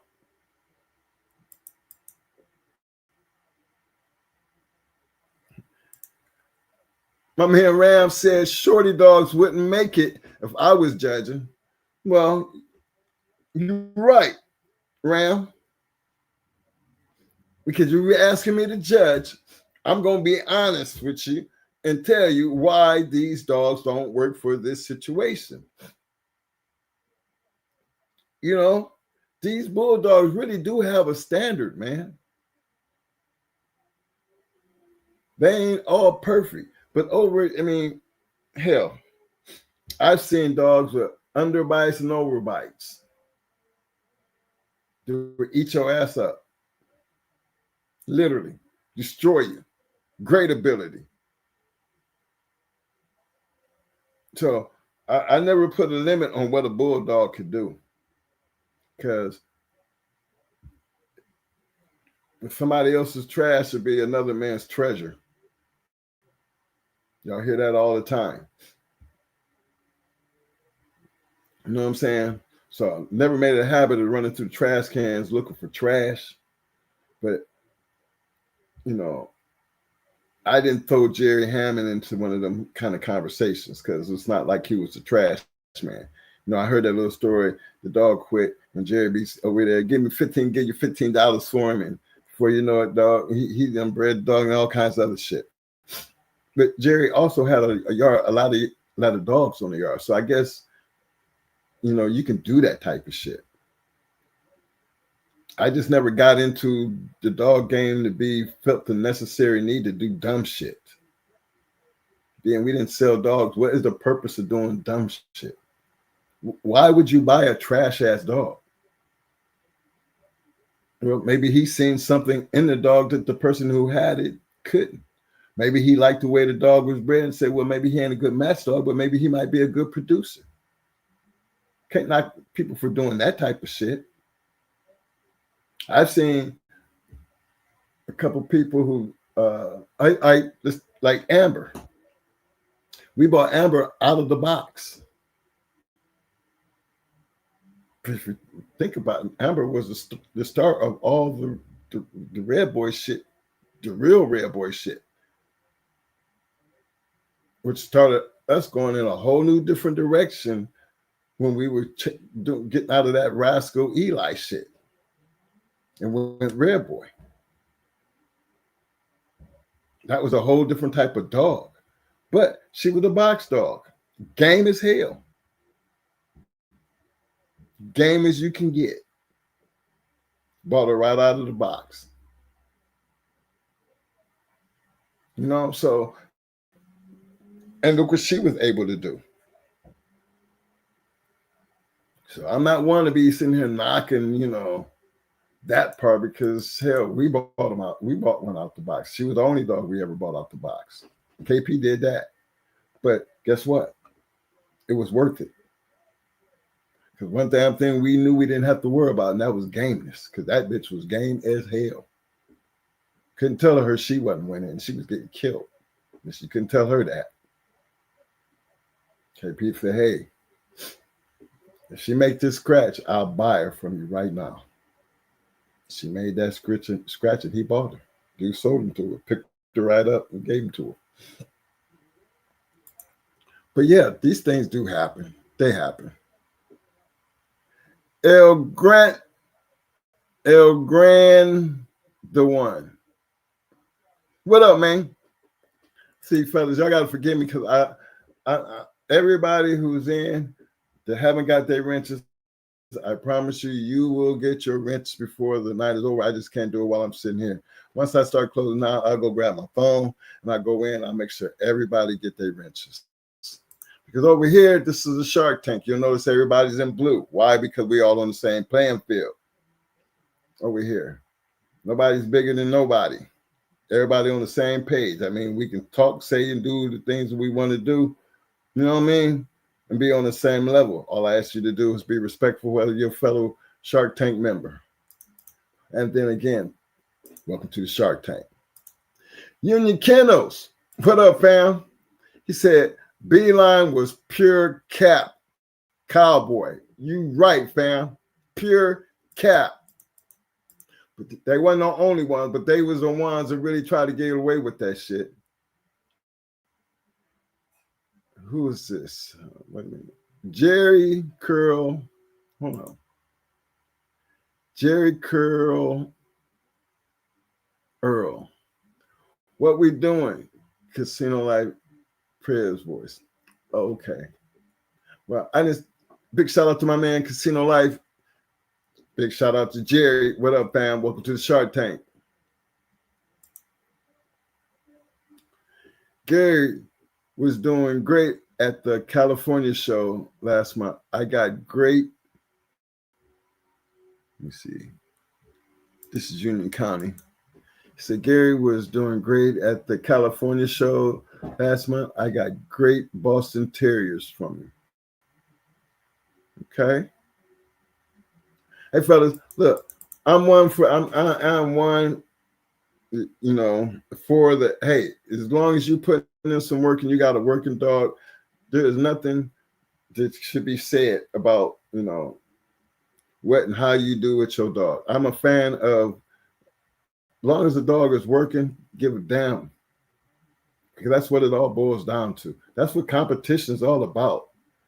At least you're doing something, as far as competition wise. If you're just going to show up to say, I was at the dog show, that's one thing. But if you're showing up to really try to win the dog show, that's something that's totally different. Because if winning is if winning is still like it was for me and anybody else who played any type of sport, it's all about winning, trying to be the best of what you can do.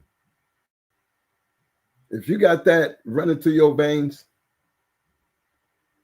then if you put your head to it and you put in the work, and I wouldn't care if you got 10 dogs on the yard, say even 5 dogs on the yard, and you come out of them 5 dogs and you can actually create just one champion conformation dog or a grand champion conformation dog. That right there is far much better than somebody that's not even doing nowhere close to what you're trying to do. When you put in the work and then you have something that you created, you put that work in, you put the accolades there. You know how much work you put into this. You don't look for another man to respect your work, because if they ain't, you got to make them respect your work. See, that's where the hating come in at. And that's what I liked about, our type of, in our world. In our world, you can hate all you want, but do all you can to at least get over there in that other corner, please. I just need to get you over in that other corner.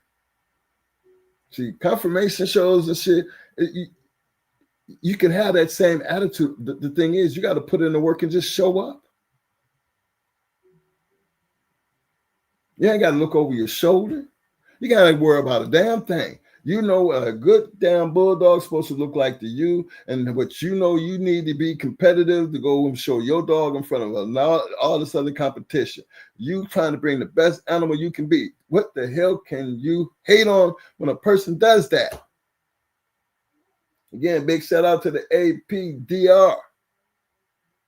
I will see you guys in December if God permits. But confirmation shows for me is the new thing. Hey man, I'd be wondering why should papers matter? I mean, if you're gonna get a dog registered, then like some of these shows require you got to be registered. Then register the dog. Put in the work. Because regardless of how this game works, my people in the basement, they don't care about nothing going on upstairs. The rules is going to still be the same. Dogs are still going to be them type of dogs, the same type of dogs that was around when I was around. They're going to be around long after I'm gone. Bulldogging has been out here, over 100 plus something years. The concept may have changed, but we still talk about the same dogs. So got to give respect where respect is due. Anybody who's willing to put in that work, show some respect. And if you can't show them their respect, at least try to be their competitor. Why don't you go grab one and put one and you go up against them? That's like You know, somebody talking shit, but won't, you know, you won't be over, you ain't over there in that other corner. You know, that's what's important. I need you to get in that other corner. At least where you can say you beat me. You know, you had the better dog that night. I mean, there's nothing wrong with having a better dog tonight. I'll be back. Cause ain't never everybody we ever beat that we ever had gave him a chance to come back. We always felt the game was too big to be, you know, doing retreads. But that had a lot to do with the people we was running around with. Because they always had something new, always knew somebody. Twin, I got you hooked. Twins, I got y'all hooked. Okay. Who's this? My man Cool Bean. What up, Cool Bean? He said Gary hated of champion Mandela win a treadmill, best condition one year. The next year, he has some choice words with the judge. Mandela didn't win that year. Yeah, I got what you're saying. Put him in the confirmation show, and he won, but then he had something about the judge and didn't win. Well, you know, I heard people might have had something to say about our judging, you know, and I just feel like, yeah, but you know, put like this: we all watch football, we all watch basketball. Yeah, but see some of the causes, you know, since gambling came into sports, right?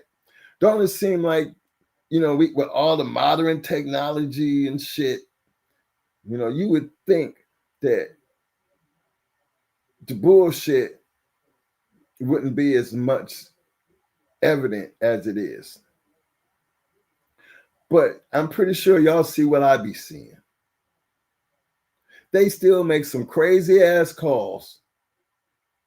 Show you the slow-mo replay of them crazy ass calls. And ain't nothing you can do about it. It's just, well, you know, it is what it is. I've seen it in boxing. I've seen it in the UFC. I still see it in basketball. I see it in football. I'm seeing it in the majority of all sports that have somebody who's refereeing or somebody who's doing some judging. You know what I mean? We might not like the way a lot of things happen, but the thing is, man, professional sports involves a whole lot more money, a whole lot more activity than what goes on in confirmation shows. And even in the box game back in the day, historically speaking, if you didn't have the right referee, and you felt like the referee didn't matter, then to me, I think you was a damn fool. Because all the referee does in any match back in historically speaking is all they do is acknowledge the calls. That's all. Acknowledge the calls. So if you saying dog turn, referee saying dog didn't turn.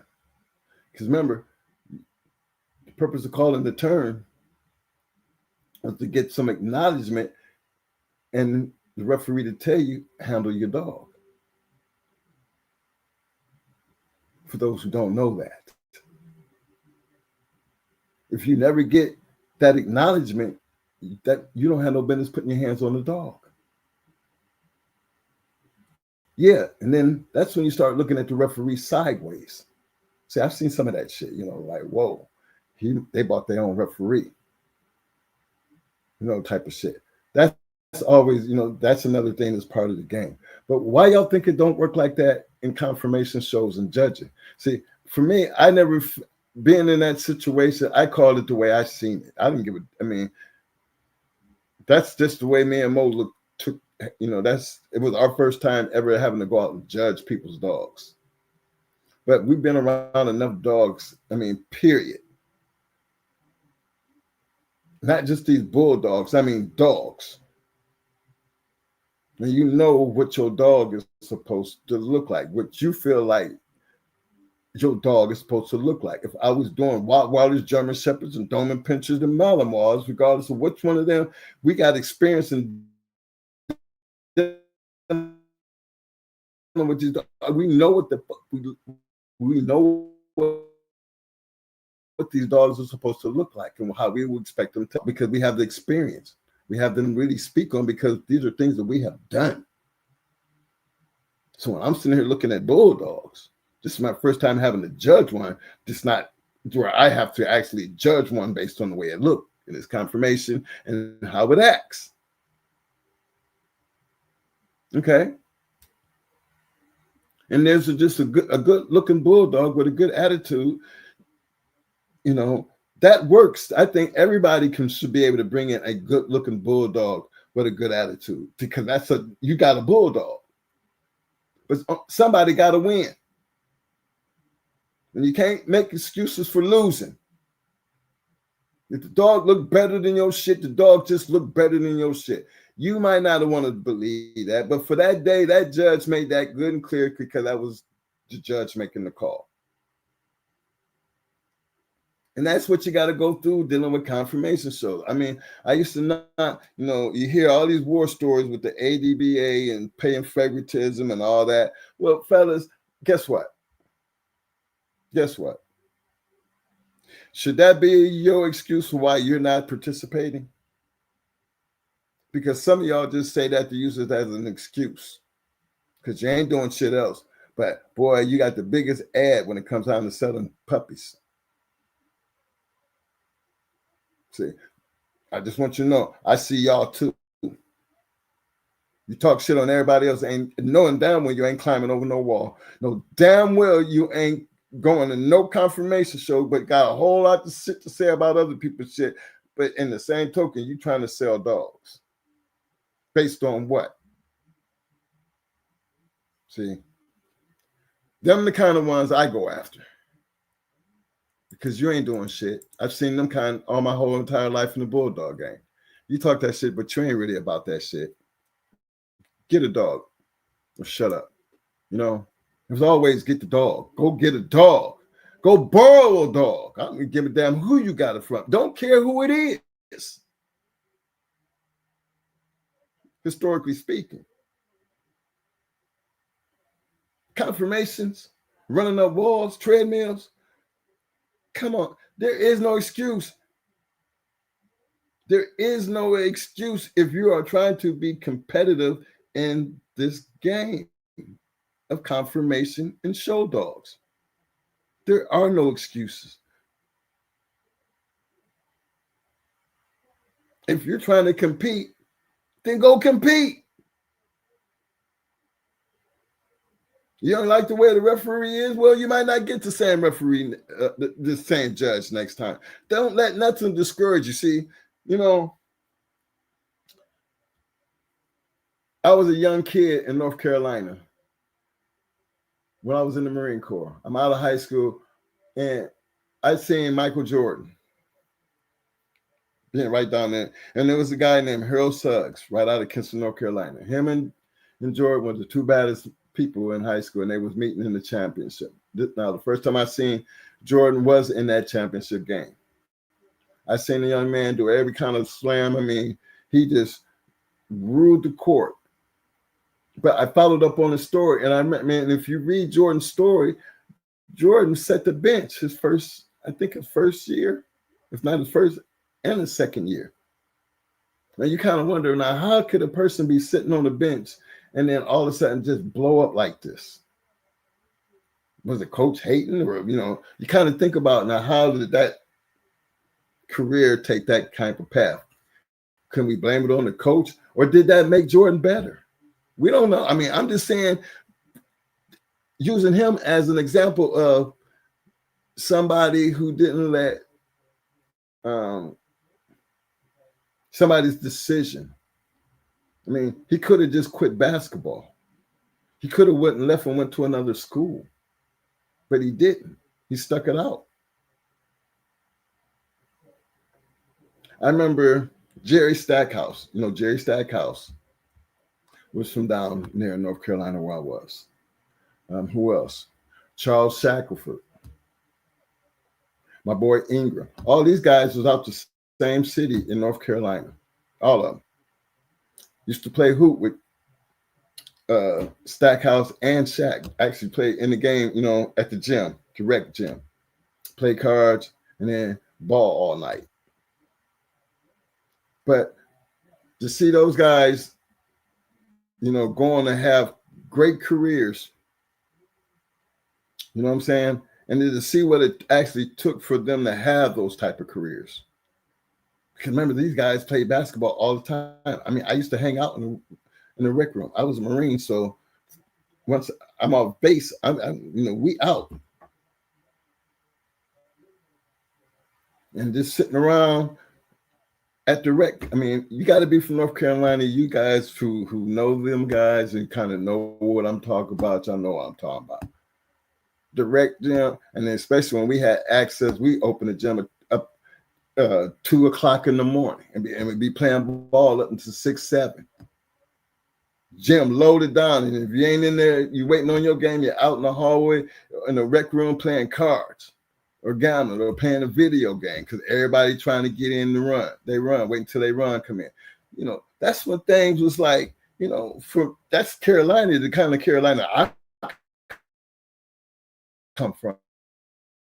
That's the Carolina I knew.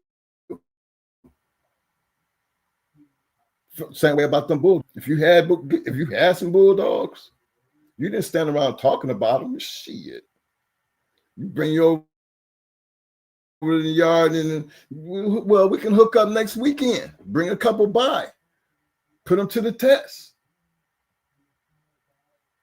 I mean, that's the world I come from. That's the kind of historically speaking, that's what was happening. Things today, with all the hype going on, and then fake papers and fake breeds and transporters and stealing, and everybody's a bulldogger now. Everybody's a bulldogger. All the way down to this is a good dog, and can't nobody come up and tell me, well, why do you say he's a good dog? I'm just wondering. So I can understand. He's good because he won a couple. He's couple points from picking up his championship in the confirmation. Well, yeah, okay. That means you're putting in some work. You're putting in that work. That means he's won something. That's an accolade. You're striving for, something that's going to give you the accolades. Can't knock nobody for doing that. Can't shit on nobody for doing something that you ain't doing. Come on now. But like I said, how do I start the day off?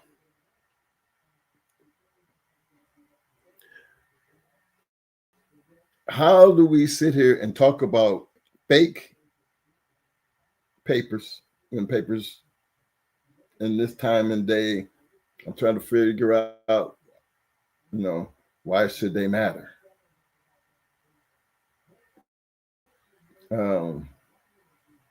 I haven't figured that part out yet. Because it's coming from the historically main pit bull terrier game, where you would think papers mattered. You weren't guaranteed to get what you thought you was getting, even back in our time. So, what's the problem? Remember, my thing is always look at the yard. Look at our yard. Look at your yard. Remember, all this starts with you. Your program is going to be whatever you make it. So you can't never find, and make excuses for something that you did. If somebody sold you a dog and the papers was fake ass papers, you bought the dog. So what are you crying for? You can't sit over there and look at another man who went and bought a dog, and all of a sudden you mad because he's selling dogs and you're trying to say them dogs ain't bred like that. Them papers fake as hell.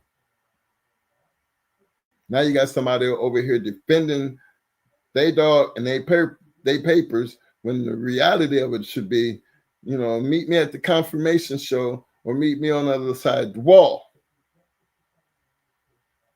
You know, I can show you them goddamn papers don't mean shit when it comes to this dog. It ain't about the papers, it's always gonna be about the dog. And I open my door up any day to just beat up on somebody if they think they got some shit good enough to want to get out. So historically speaking, but why can't I feel that the same way about the confirmation show? I know my boy gonna be right. Preferably, if you're gonna be there, I want you to stand right next to me so I can show you he can act right too. He don't just look good, he act good. Because that's all you're gonna see that day. That's all I was seeing the whole day. And I seen dogs get tired from doing that all damn day long. So I can be like, well, yeah, one damn thing for sure. You're in a confirmation show and they be going like this all damn day. You better be in shape because that takes a hell of a lot out of a dog. And I seen it actually happen. Standing there watching. I told you I've been to confirmation shows. And I was at Tom's, and then I went, we judged that one was the first one we judged. But I've seen other confirmation shows, and it basically all the same thing. Them dogs they just be at it. I haven't seen them out there passed out. I mean, dead ass tired. Ain't been just been barking, and they just is hot outside, and the environment has got them down. They be laid out. So it does happen. That's just something that's confirmation. Ain't nothing going on, but I've seen dogs get, burn out, acting crazy. Skip Bell said those was for fake pets, twin. Yeah, but you know what, Skip? I'm trying to find out what do you get out of faking pedigrees? I mean, don't that shit come back to bite you at some point? I mean, maybe because we've been in the game so long, and I just really be thinking, man, you can fake papers, but you can't fake genetics. You cannot fake genetics. So at some point, that's just going to show up. And then what are you going to say? What can you say? Because once you label a fake, that's a hard hill to climb up out of, man. When you dig a hole that deep, that's a hard hole to come up out of. Because first of all, why would you even want to put yourself in a situation like that? Because fake is like, you out on the block and you selling soap. You're gonna get everybody killed in the hood. Or they gonna come get you. Don't be playing with nobody's money. Don't play with nobody's money. I know times ain't changed that much. People have to accept dumb shit. I'm old, but I ain't that damn old. All of a sudden, twin, things have changed. Okay. I'm trying to figure out how. I mean, yeah, we got computers, we got AI. I mean, I was around when, we were still putting a little floppy disk in computers and shit. I was around when you was typing in commands. DOS. Some of y'all probably don't even know what the hell that is. So if that's what makes me old, well, I'm still living. I get a chance to see what AI look like too. So I'm getting a chance to see a whole lot of shit in my lifetime. Fake papers, it's nothing new. People lying about breedings and stealing dogs, all that shit, it's nothing new.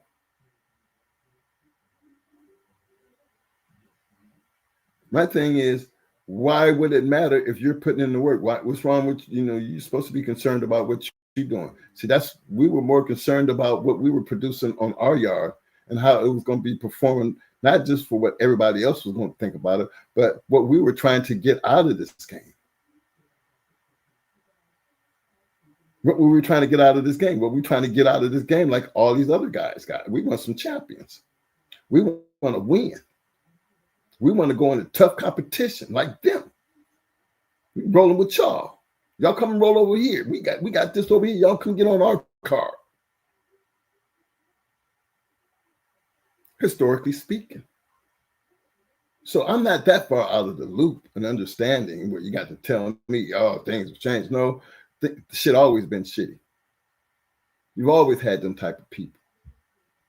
The thing is, for the people who's doing a whole bunch of talking, how many of y'all are actually in confirmation shows?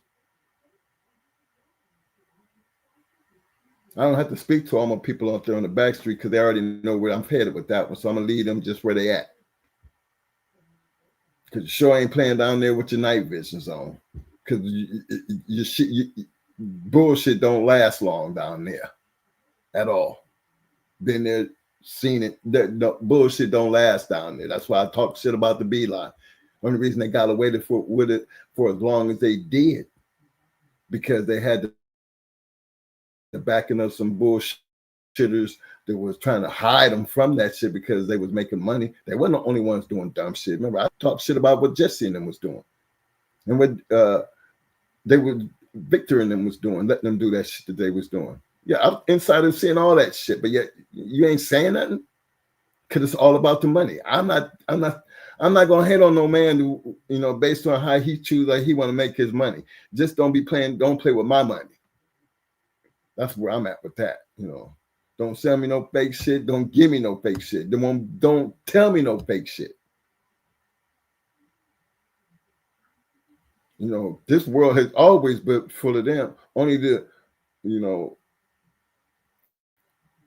people who lack the knowledge or the experience or don't have the heart to stand up for that shit, them the ones that get beat up on. You know what I mean? But you playing with your life, you playing with the wrong people doing dumb shit. Right now, we're in a world of social media, and everybody is what they call them keyboard gangsters. That's the new one I heard. The keyboard gangster shit. Keyboard gangsters. That's a new one. That's something new. You get on a keyboard and you talk all the shit you want. You the big badass, and ain't nobody gonna do shit type of shit. Yeah, okay, all right. But then that's the current world. At least when you was in school back in the day, you talking about you gonna whoop somebody's ass. Maybe I was on the playground at 3:00 after school. Everybody was outside waiting for see who gonna show up at 3:00 after school. We didn't have to drop no flyers, no posters, no nothing. Everybody knew so-and-so called so-and-so out. They're going to be outside after school. And I guarantee you, when you got out there after school, everybody was out there waiting for the shit to go down. Or meet me at the bus stop. Didn't have to have no flyer, no special announcement. But by the time school was over, everybody was at the bus stop waiting for the shit to go down. But we ain't got them kind of people nowadays. I'm looking at a generation that close their eyes when they shoot. Yeah. Some of them, they have no respect for nothing. That you can take a gun and write it off. And ain't even concerned about the innocent people that's standing around, knowing damn well that you ain't hitting your target. You don't care. You might have hit your target, but you look at everything else you hit. See, I've never been a fan of that type of situation. Maybe because I was trained with a gun. One thing they always told us, don't waste your bullets. What do they mean don't waste your bullets? You're out there, you're only going to carry so many motherfucking bullets. And you out there just, and you're out of bullets. First of all, who going to be carrying all them bullets for you to be wasting? See, I'm a fan. I grew up, in the Marine Corps, and I learned how to actually use guns that their biggest thing was we don't waste bullets.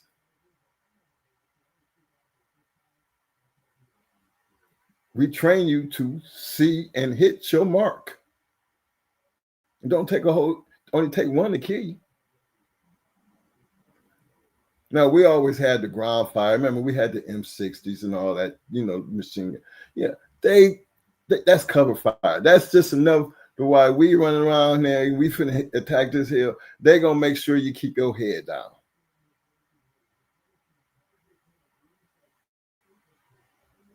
But that's the enemy on the other side.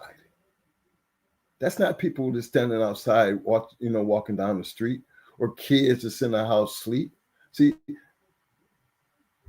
we come from totally different generations and times.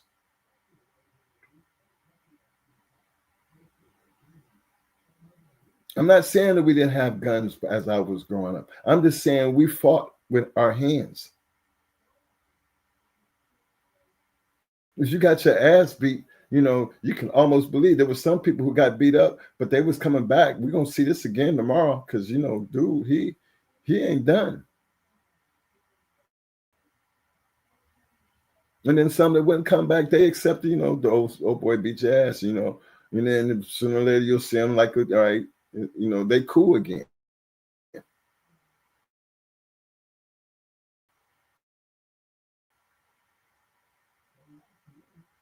But see, when I sit here and I talk, I'm sitting here talking to elementary children or just kids in general when it comes to what we talk about over here. Actually, I'm just basically talking about, life in general and our experience in the dog game. Yeah, times do change. Oh, we old school. Okay. All right. But guess what? We don't know what we talk about. Oh, yeah? Okay. Guess what? What I do know what I'm talking about is I meant what I said when I said it's easy to talk that shit. Because if you was really about that shit, you wouldn't have to go grab a gun and close your eyes and kill and do the dumb shit that I see that happens in these days. Not saying it didn't happen in our day, but it didn't happen as much because there was a lot more head banging going on.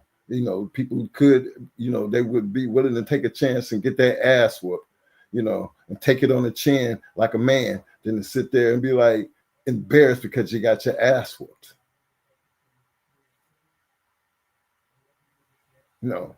It's easy to sit back and talk shit. But things change when the bullets start to flying or the hands start to throwing. See, my thing is when you're dealing with this community and dealing with these dogs, what's wrong with listening to how old school people talk about doing it? What's wrong with us saying and doing the things that we do based on our experience? Y'all gonna tell me things change. Well, let me explain something to you. If things have changed that much, in 1982, when I first seen bulldogs on our yard,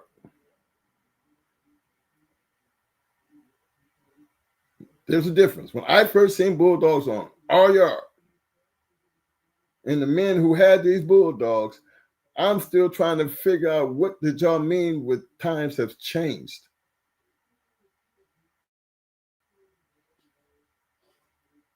Because with the majority, I don't know how many of y'all, but I know it's got to be a small number because I graduated in 1979.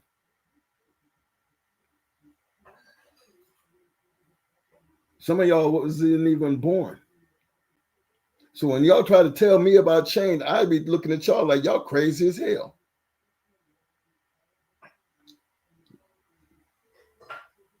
Y'all heard that thing about old man strength? Now you know what none of that shit means.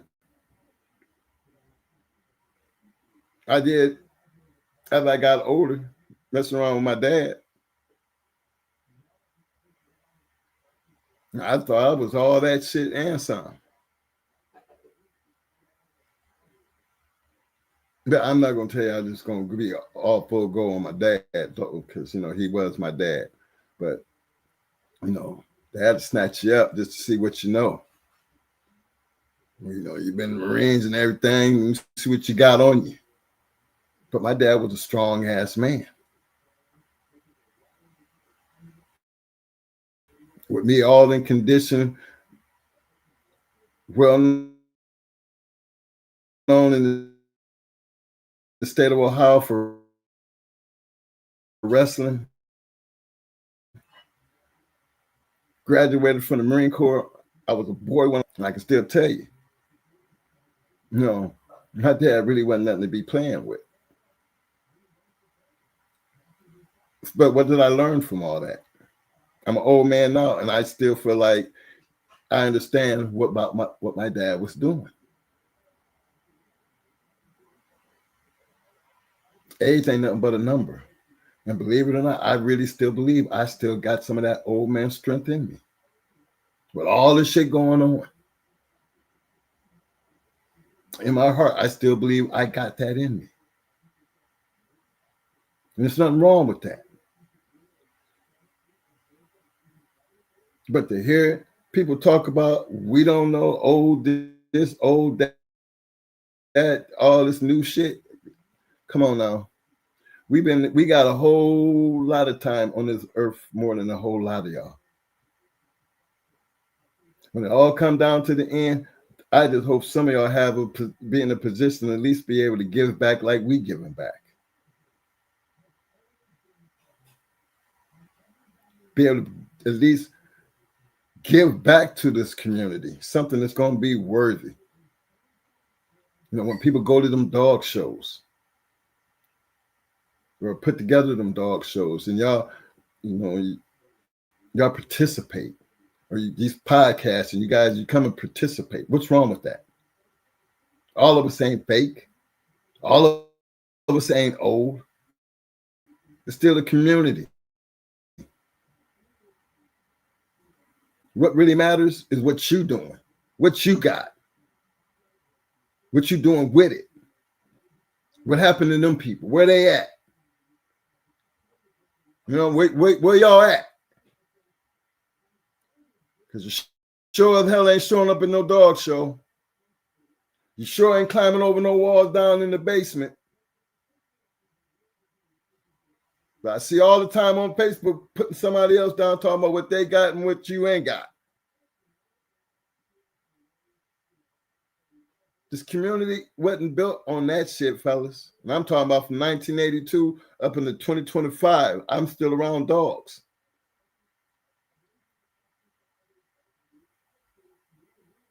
I don't understand where you're coming from, but I will truly tell you, I'm talking to the dog man right now. It's your yard. Fake papers and all. Fake breedings and all that shit is your yard. Now, I don't know if you're concerned about your yard, then be responsible for what's on your yard. Why be concerned about what another man got on his yard? As long as it ain't on your yard, why would you be worried about it? Was you trying to buy some of that fake ass shit? Did they bust you out on your fake ass shit? I mean, some of the arguments, and I be checking out. I mean, and here's the thing. Most of the time, I be hearing they don't really even know what they be talking about. Inbreeding and line breeding, you really don't know the difference? Just for curiosity, I'm going to just ask, what is a brother-sister breeding? Is that inbreeding or is that line breeding? Somebody help me out here, because I just want to know. Brother-sister breeding. Something real simple. Is that inbreeding or is that line breeding? Somebody help me out. Give me some answers. I'm finna close this up tonight, but I really want to know. While I'm doing that, let me hit my man, Cool Bean. Cool Bean said, on the real, it's hard when you truly put the time in one or two to shape.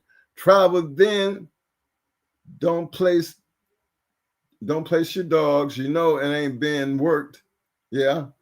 The club hosting the show, members of the friends, you know what, Cool Bean? I feel you, fam. I really do. But don't let that discourage you, fam. That's my thing. I don't want y'all to be discouraged from that. Because that's going to change when you start getting the right people involved. You know, my man from DSK going to be down at the APDR show in Fayetteville, December 8th. Now, DSK, I'm not, we ain't on DSK level, so don't even get me wrong. Because to me, that's big time judge. A bulldog man right there. We came from the same, we from the same, how do I put that? We in that come from the same kind of community. When I say the same kind of community, we them basement dudes. And I would hope that you guys would respect, that part of it, because that's what the APDR is doing. They're actually trying to create something where you don't have to worry about the things that Cool Bean was talking about. Because, yeah, I've heard that shit before. But it's hard to sit here and try to tell me, somebody look at me and tell me I don't know what the fuck I'm talking about.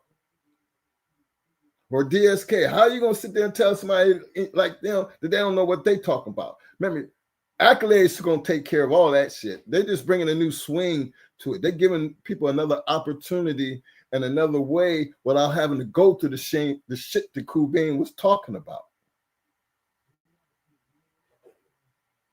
December 8th, North Carolina, Fayetteville, y'all. Support. Get out there, show up. We're going to be running that advertisement here soon. But yeah, I want to know. Somebody tell me, what is the difference? What is brother-sister breeding is considered what? Is it line breeding or is it inbreeding? I just want to see how y'all feel about it. I want to hear this. I'm going to come back and pick up the rest of these messages. I see a lot of people that I didn't know was in here. I'm trying to close it up, but I really want to know what's going on here. Half are full. My man here, this ain't J-Bo. He says half are full litter mates. Okay. My man, Straight Face. What up, man? Straight Face said it's inbreeding. Okay.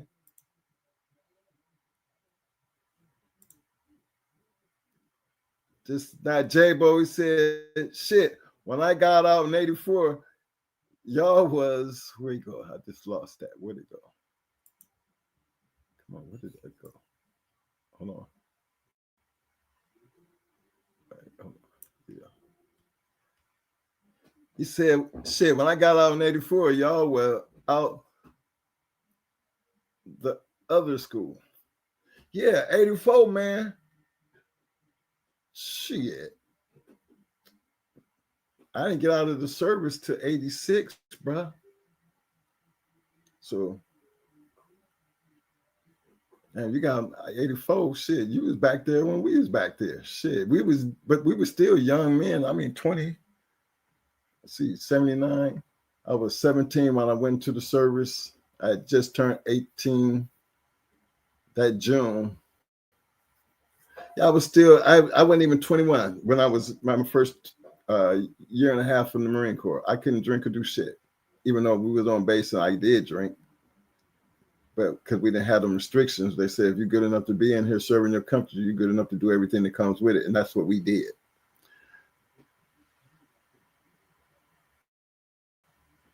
A party on yon Kennels. What up, fam?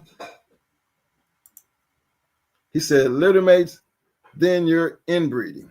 Okay. Because I just want to make sure.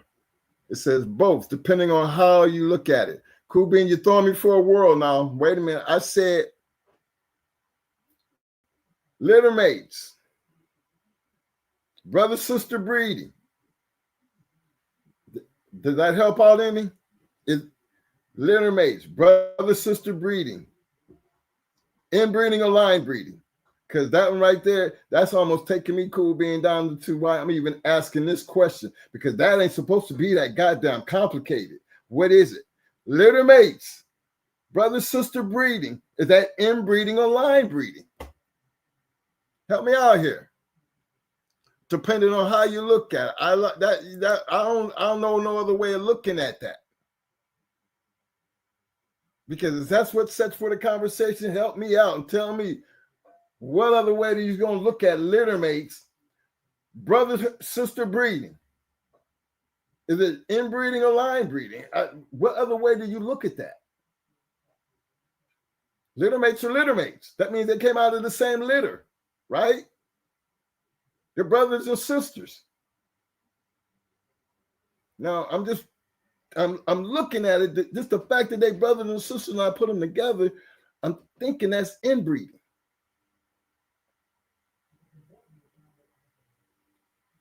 I think line breeding takes a whole new different meaning. I don't need litter mates to do line breeding. If I'm trying to tighten up on some shit, I'm inbreeding litter mates. That pretty much I thought was inbreeding. Y'all correct me if I'm wrong. I'm still trying to understand both, depending on how you look at it. I can't see that. I ain't seen that no kind of way. I can't. That's why I'm making it clear. Litter mates, brother, sister breeding. What other way do I need to look at that? Where's the other? What's the other way? Litter mates, y'all help me out here. Big shout out to Skip Bill. He said, I remember looking up to peers coming up. You pull, oh my gosh, this thing is moving. I must be got you guys fired the fuck up because this thing is starting to move on me. Let me get back, okay. He said, I remember looking up to my peers coming up.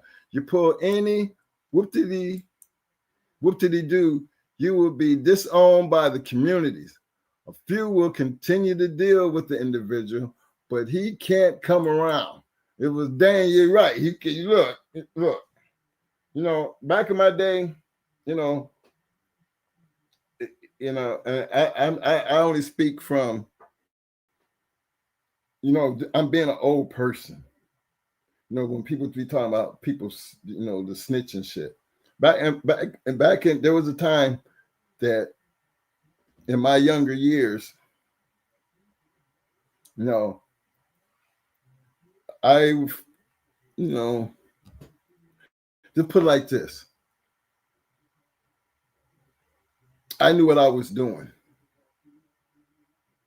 And we did have, there's certain things that you did and you didn't do. I was always a man of the community.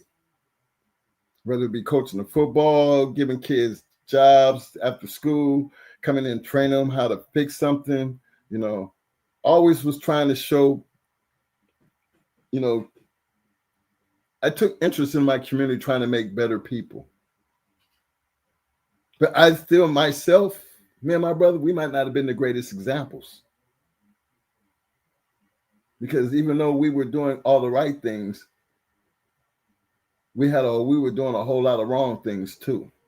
But we had, there was rules to the game. There's rules to the game. If you do something wrong to somebody and you over here in my crew, and somebody let me know, hey, your boy did this or did that, it's basically they got to ask for permission to deal with my boy. Now, my boy did some foul shit. We got to fix that. Do we get a pass?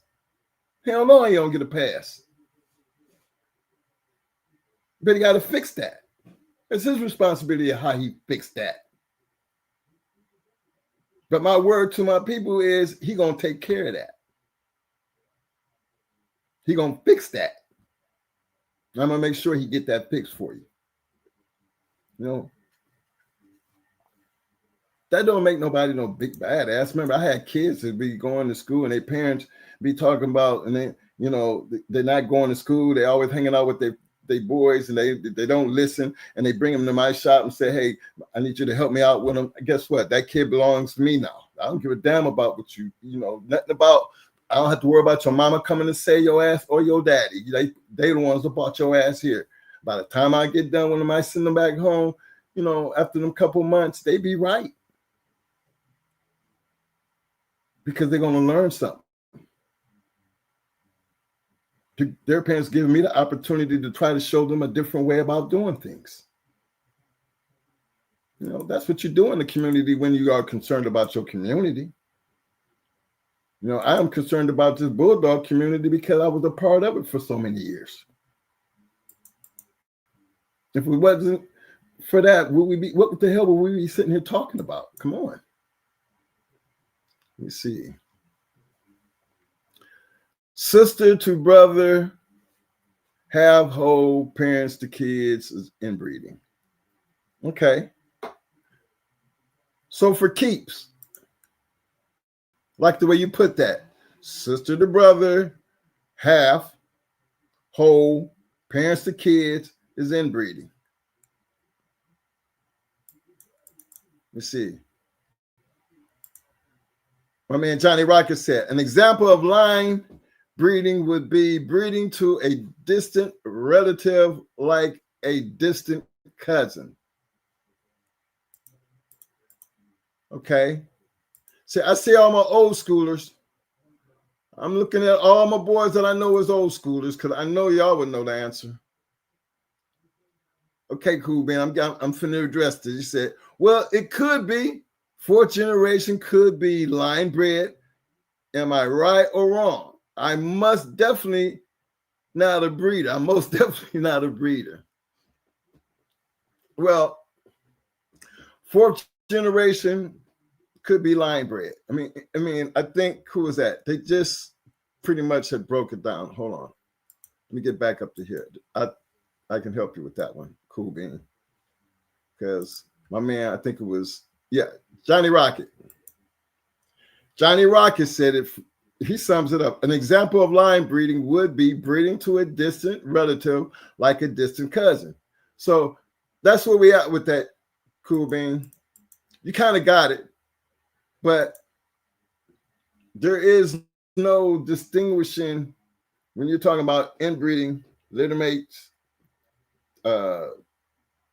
daughter back to father, son back to mother. I mean, it's almost like, I don't know. I mean, maybe for me, I thought it was so simple. For me, and I don't even do this part, but I know that part. The funny thing for me, why I brought it up, because I heard Mo actually arguing with somebody trying to tell them something, and it was kind of like, man, how why is this getting to be so complicated? Did inbreeding and line breeding change or something?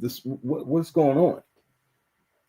And I thought I would, I just brought it up because I just wanted to know how bad is it that, got to have an argument. You know what I'm saying?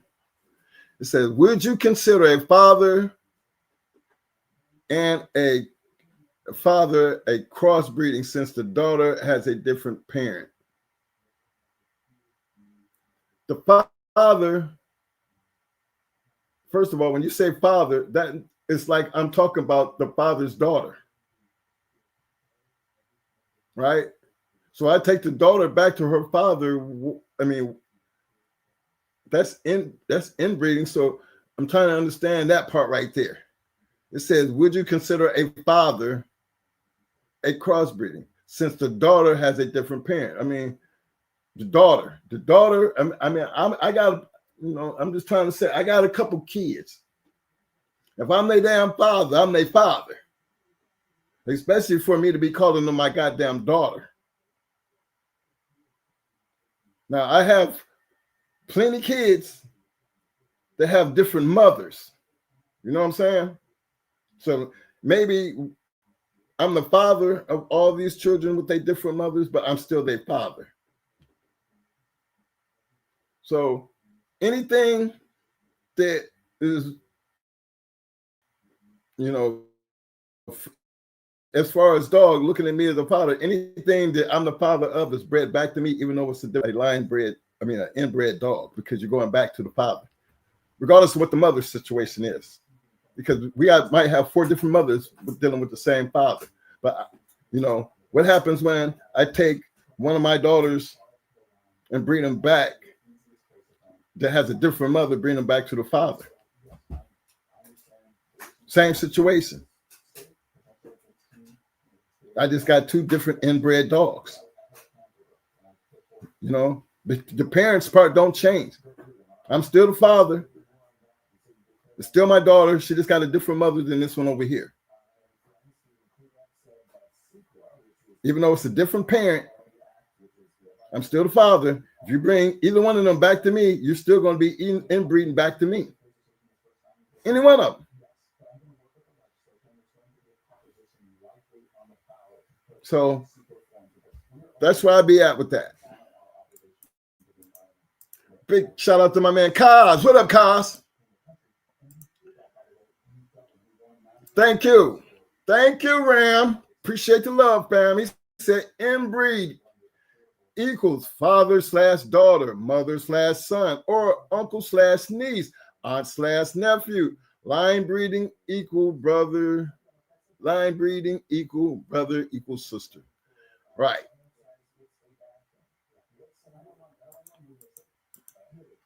Siblings to half or whole, and parents to kids is inbreeding. Thank you so for keep.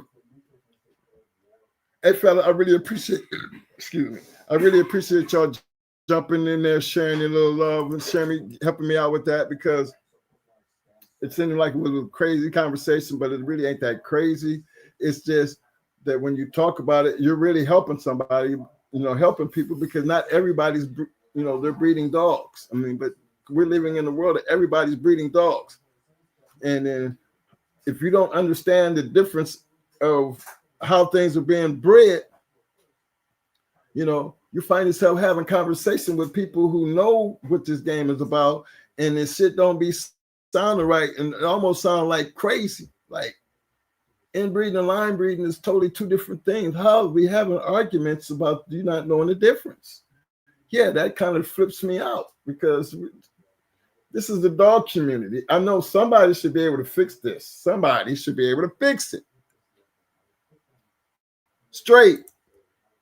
He said line breeding is uncle to niece, aunt to nephew, grandsire to granddaughter, etc. Thank you, fellas. I really appreciate y'all for doing that for me. Skip Bell say twin. Let me get this up here. Skip Bell said twin. You ever read the book Behold the Pale Horse? I don't think so, Skip. I don't think so. I read a lot of books coming up through school, because we didn't have computers back then. So, Call It a Wild, Beowulf, Iceberg Slim. I think I read that in prison. But yeah, I think Mo said he did read it. He read the book Behold the Pale Horse while he was in prison. So that's where he got it from, just in case. I've never read it, but he's sitting over there watching me do this while he woke up, and he read it in prison. Tell everybody what happened to me? Yeah, I let him know. Let me see. Face the Bully. Appreciate that, fam. He says, would you consider a father to a daughter breeding a crossbreeding, since the daughter's mother has a different pedigree? That's like when we bred Brat back to Mayday. Is that line breeding or is that inbreeding? I'm definitely taking his daughter back to him. So I'm thinking that's an inbred dog. I'm taking, breeding him back to her father.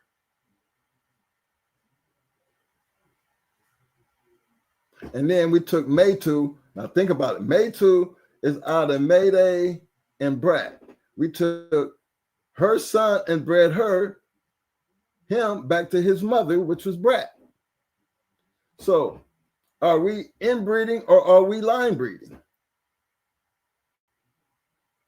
You see what I'm saying?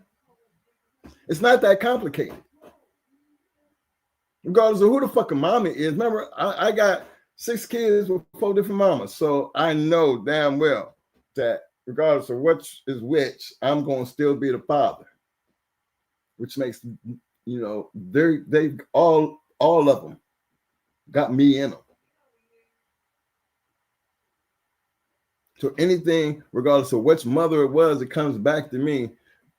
I would think that's inbreeding because you're still dealing with the father. Or if I'm dealing with the mother, it's still going to be, you know, that other end. Remember the mother, the son back to the mother. Like that's like Maytu being bred back to his mother. That's still inbreeding.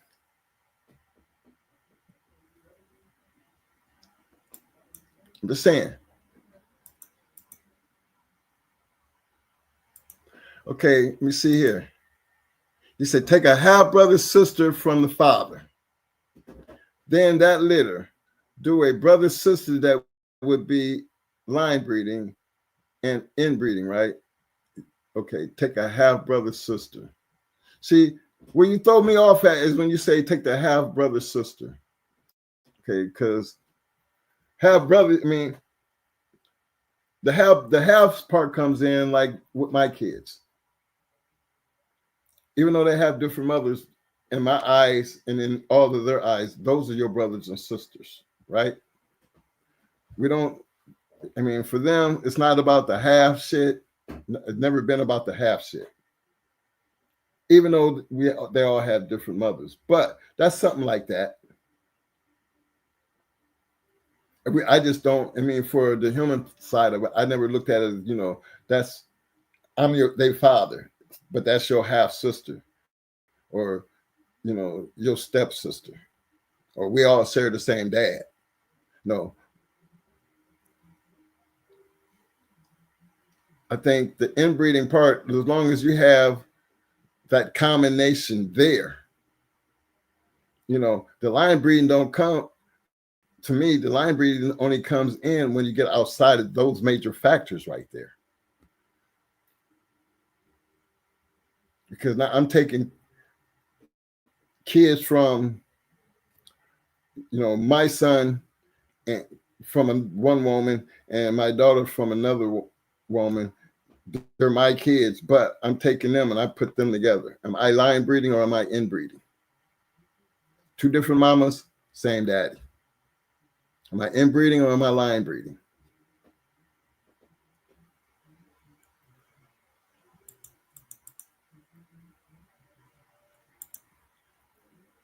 You typically inbreed for vigor. It's in the eye of the dog man to see it through. With straight face, let me tell you about, you know, I mean, I remember this little thing we went through as far as the hyper vigor thing. Never, as you know, being in this game as long, never ever thought like that. I mean, maybe that's the something new part that came up. But back in that time period, and all the dogmen I was ever around, nobody ever really spoke like that. You know, I think the reason they were bringing something to where we were line breeding or even inbreeding. And inbreeding, we were either tightening up what we had, just tightening it up because you were looking to do something that was going to be a line breeding or an outcross. You know what I'm saying? When you journey inbreeding, you're trying to lock something in. Because most of the time when we inbred some shit, we was locking something in because at some point they was fitting to outcross that shit or they was finna line breed that shit. Now remember, I'm not as good at mowing them and trying to explain why they did some of the shit that they did, but that part of this game I clearly understood. Because there's a lot of bullshit that can go wrong when you're doing too much inbreeding. You got to know when to do it and what dogs to do it with. I mean, inbreeding is strictly for locking something down, locking it in. And I believe because of the way that they were doing their inbreeding with these dogs is why we could still have dogs 5 and 10 years later that still had the same style. They didn't nothing change. They were still back end dogs. They were still rough as hell, and they were still killers. So that's just due to people who knew how to breed and knew how to keep the shit around. The hyper vigor and all that other shit. Never heard them talk like that. Never. I just knew that they knew how and what they was doing, and all it took for them to do was to do it. And we understood the results when it came out because you're sitting up here looking at the end product. You know, my man Ram says, brother, sister to first cousin, tight line breed. Right.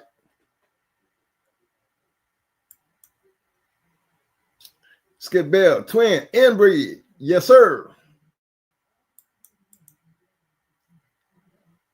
You're right, Kaz. This is why everyone, this is my man Cosmic Cal TV. Appreciate that, Kaz. You said this is why everyone was so confused with hyper vigor. Most of these dudes with dogs don't know shit. This is why they don't get line breeding and inbreeding. Well, I didn't want to say that, Kaz. You know, I'm not even going, you know, I try not to even, you know, you brought a lot to the table.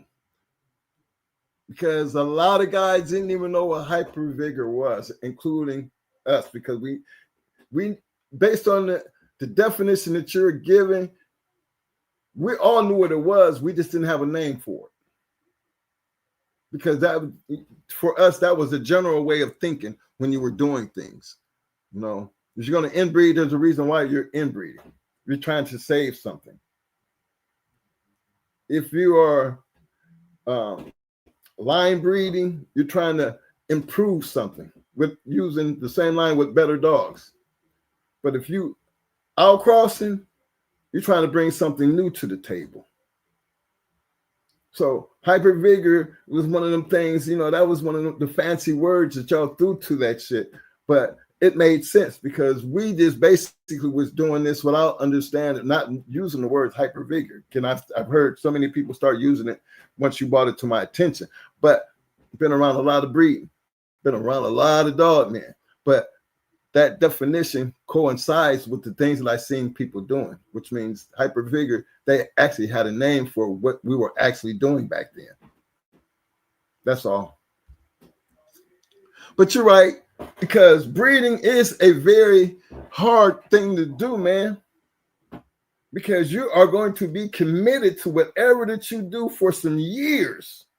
That investment, you have to know what you're doing. You better know what you're doing. And then you just putting this shit out here everywhere. Everybody is not Tom Garner. Everybody is not David Tant. Everybody is not Maurice Carr. Remember, these are some of the, you can talk all the shit you want about them, but they were known for the dogs that they have bred. Their breeding programs. We can hate on them all you want. I'm just saying, look, fellas. I thought we had a pretty good breeding program because we didn't have to go use none of that shit. I think Hardcore and Stone City, I thought all of them had good breeding programs because this is how we sitting here watching these people doing what they doing because they're using their own shit. That's what you hear us over here talking about. We ain't trying to tell you to go buy this or go buy that or go buy a puppy. We're trying to tell you to go breed your own shit. Get that bitch and go breed to a champion or grand champion, and you work your hand from there because you're going to be responsible for that shit anyway. You're going to be 3 years invested in it to see if it work or not. And to me, that's a long time to be out there feeding something consistently. And hopefully that's not the only thing that you're going to be sitting there with. You know?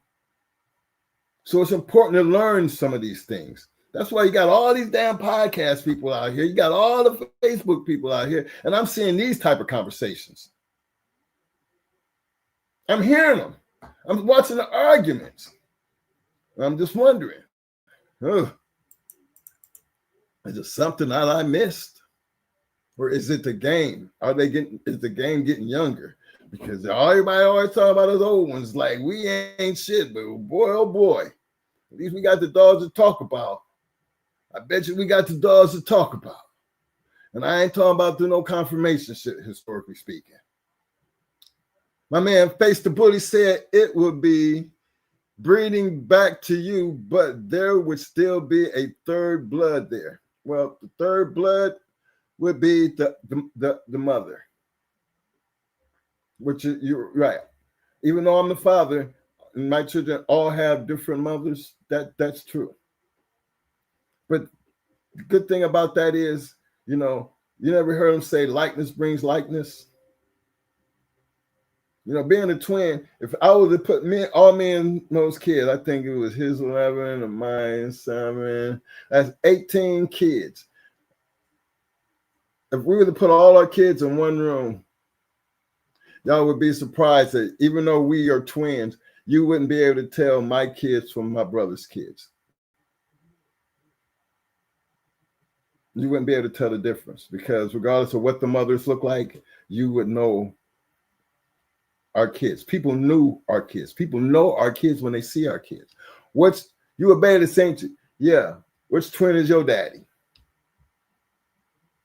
You know what I'm saying? I think that's 18 kids, 17, 18 kids between us both. So likeness is always going to bring something. That's what the breeding program does. Damn what the mama doing. All she doing is having them. You know, human beings is a little bit different, but again, with dogs, it's almost the same thing because likeness is going to bring likeness. You know, check it out. And then and maybe we need to have more of these type of conversations. That's all I'm saying. I just think maybe we need to have more of the conversation. I just bring it up because I think to see that type of argument and then to see the goddamn they don't even know what line breeding and inbreeding is. That kind of threw me for a whirl. Like, wow. I mean, have we been out the game that long?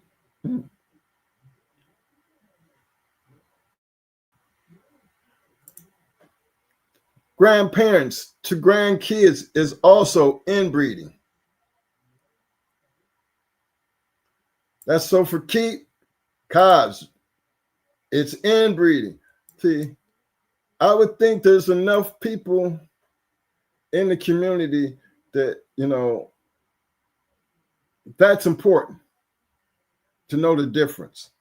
Now, it gets complicated when you actually sit up there looking at, and that's another thing. We always talk shit about papers, fellas, but, you know, it's important to know how to read papers. I'm just putting that out there.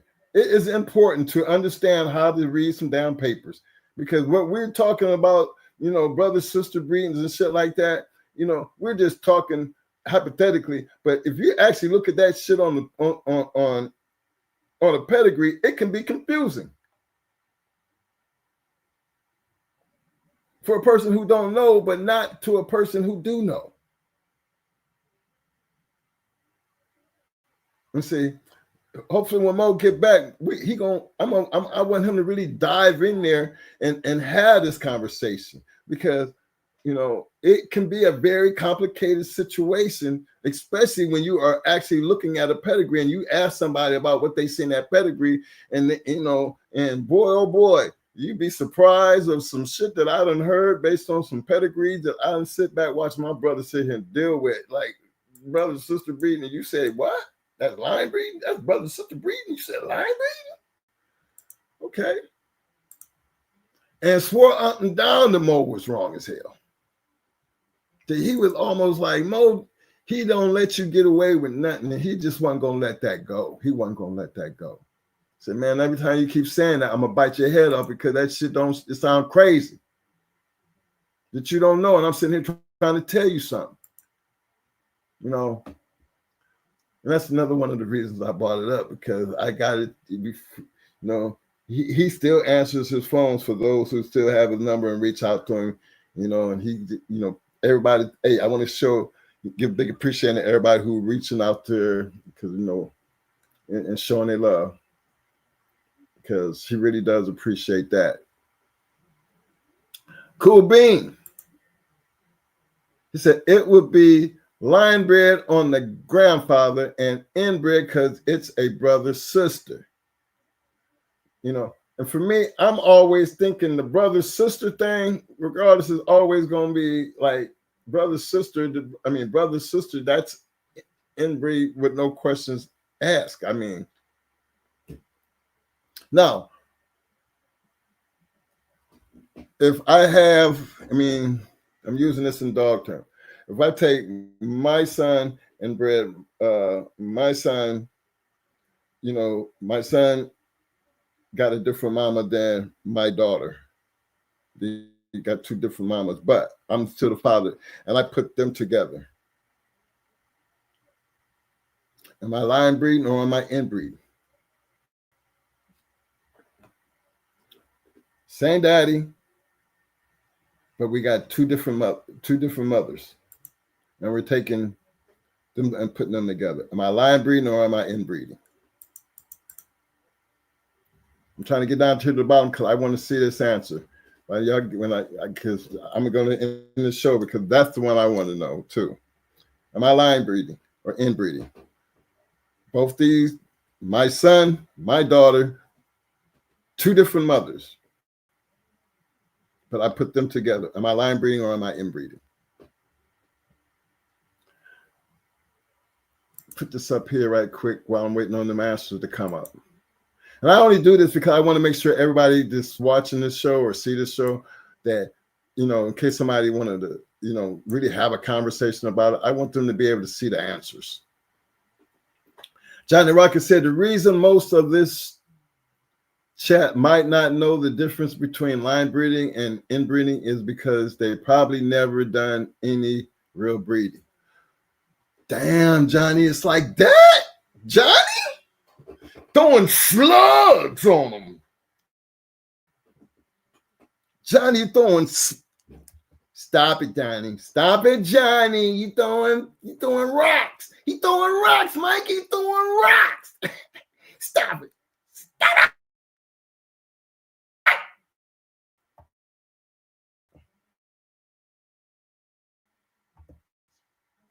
Come on, man. You got to be kidding. Does it sound a little weird that if you have never done something, how in the hell you could be arguing about it, though? That's the part that just, I mean, at what point do you start looking at, you know, certain things sideways? You know, like, you know damn well he can't know what he's talking about. But arguing you down, you know, that's the part that looks crazy to me. Not knowing, I can understand some people not knowing, but to act like you know and don't know, that's a whole new different type of not knowing type of shit. You know what I'm saying? Johnny, I feel you on that, but that's a whole different type of shit. Cause we from the same school. You heard me say it earlier. You inbreed to lock in traits. Yes, sir. You outcross to bring in something new. You know, you line breed because you like what you got. You're just trying to throw a different swing to it.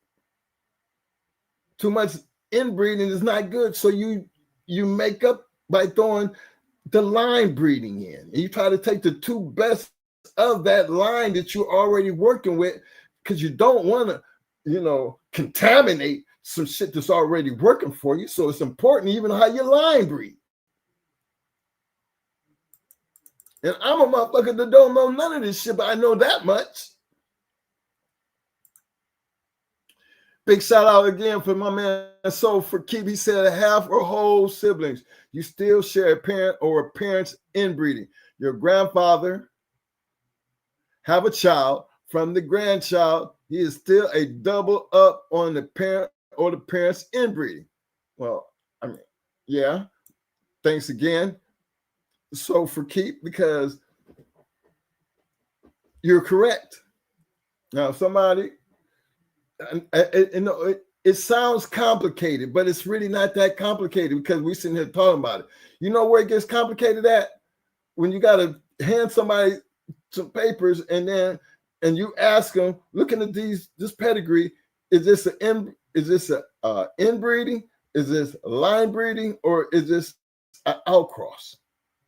And you'd be surprised how many people don't know how to read papers. You would be surprised. I'm just saying. Kyle McCall said, I'm going to say it for you, OG. Cause you always saying it, man. They ain't got to say it for me. You've been saying this for everybody for quite some time. Ruffle little feathers here and there, but hell, sometimes it pay to keep them in check. I'm just saying, man, I ain't taking no sides on nothing. But what I am saying, sometimes it pay for somebody to say it other than like people like me saying it, because they might not even trust the shit we say. But sometimes, it's important that, everybody need to be saying it, because it's impossible for me to sit here and act like certain things is being said and ain't nobody saying that. Just like it's okay.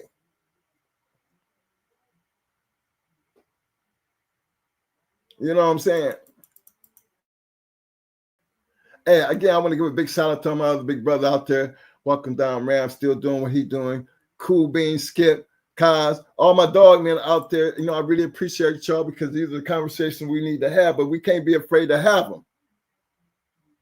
them. My thing is, we can't be afraid to have them because of the controversy that comes with them. Like my man said, I think it was Skip said, or Kaz, one of you guys, when you made that comment, a lot of people that you hear talking to and ain't never did no real breed. Yeah, but then a lot of people talking a whole bunch of shit ain't even done that with a dog, not a confirmation show or climbed over the wall. So we know there's a whole lot to that shit going on. But we can't throw the community under the bus and say that everybody's just going to be stupid to the community based on what other people saying and doing. I just think we don't have enough people putting in no work. I ain't telling you to go out and match no dogs. We ain't living in different times, but at least go out there and climb a wall or go to a confirmation show, because at least you're doing something with the American Pit Bull Terrier. It's going to lead to, something to talk about. If that's what the community need. Yeah, I'm an old fart. Y'all, we don't know. We on some new shit. All right. Y'all go ahead and get on your new shit. But in order to get on your new shit, you still got to do something. And from where I'm standing, ain't too many people even doing that. You might have the excuses the judges ain't right. Well, the APDR is trying to give everybody a new way of looking at this shit. I'm not asking everybody to go way out there to California to do ADBA shows and all these other. Man, if you get enough people doing these shows, there's going to be a lot more people doing the shows if you guys just participate.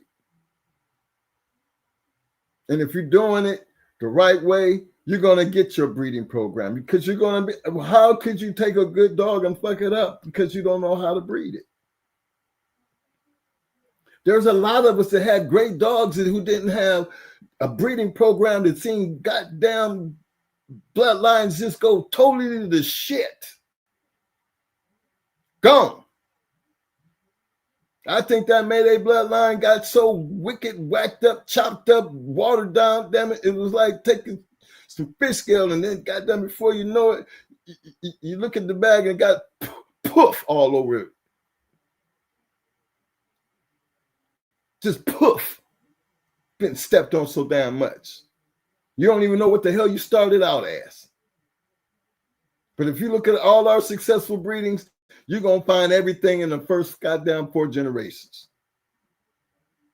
Mo might talk shit about it, but he and him or KP, they ain't on that open goddamn, ain't nothing happening 3 generations in a row. No, that shit ain't going down, man. It's not gonna happen. It just wasn't part of the camp. We didn't do shit that way. Some of the other guys didn't do shit like that either. Yeah, we old, true enough, but goddamn, at least we got some shit to show for it. Now, that's a different story. When you sit back talking about what an old motherfucker doing, let me see what your shit looking like, knowing that y'all can't do what we was doing. So let me see what it's supposed to look like when y'all doing it. Hell, y'all don't even know how to breed. Y'all don't have no idea about that new thing, hyperbigger. You don't know inbreed and when to inbreed, when the line breed and when the outcross. Come on, and you talking shit? Got to be kidding me.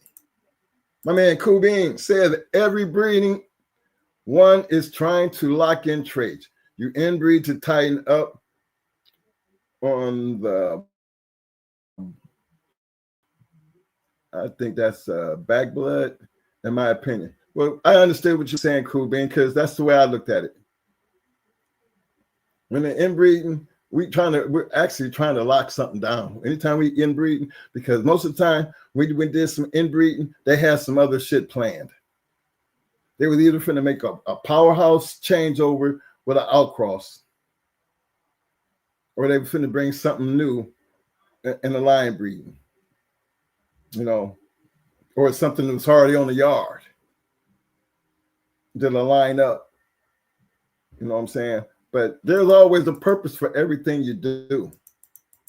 And that's one of the things that, to understand it, you got to understand what you're doing to do it. And if you don't understand it, then, you're not going to understand what you're getting out of why you're doing what you're doing, because the results are not going to be there and you're not going to know why, because you have no idea what you were doing in the first place. That's all. But there's nothing wrong with asking and trying to learn and trying to figure it out.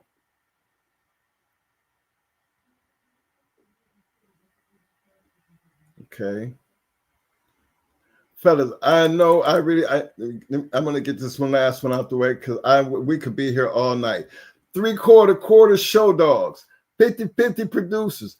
As a general rule, always exceptions to every rule. Yes.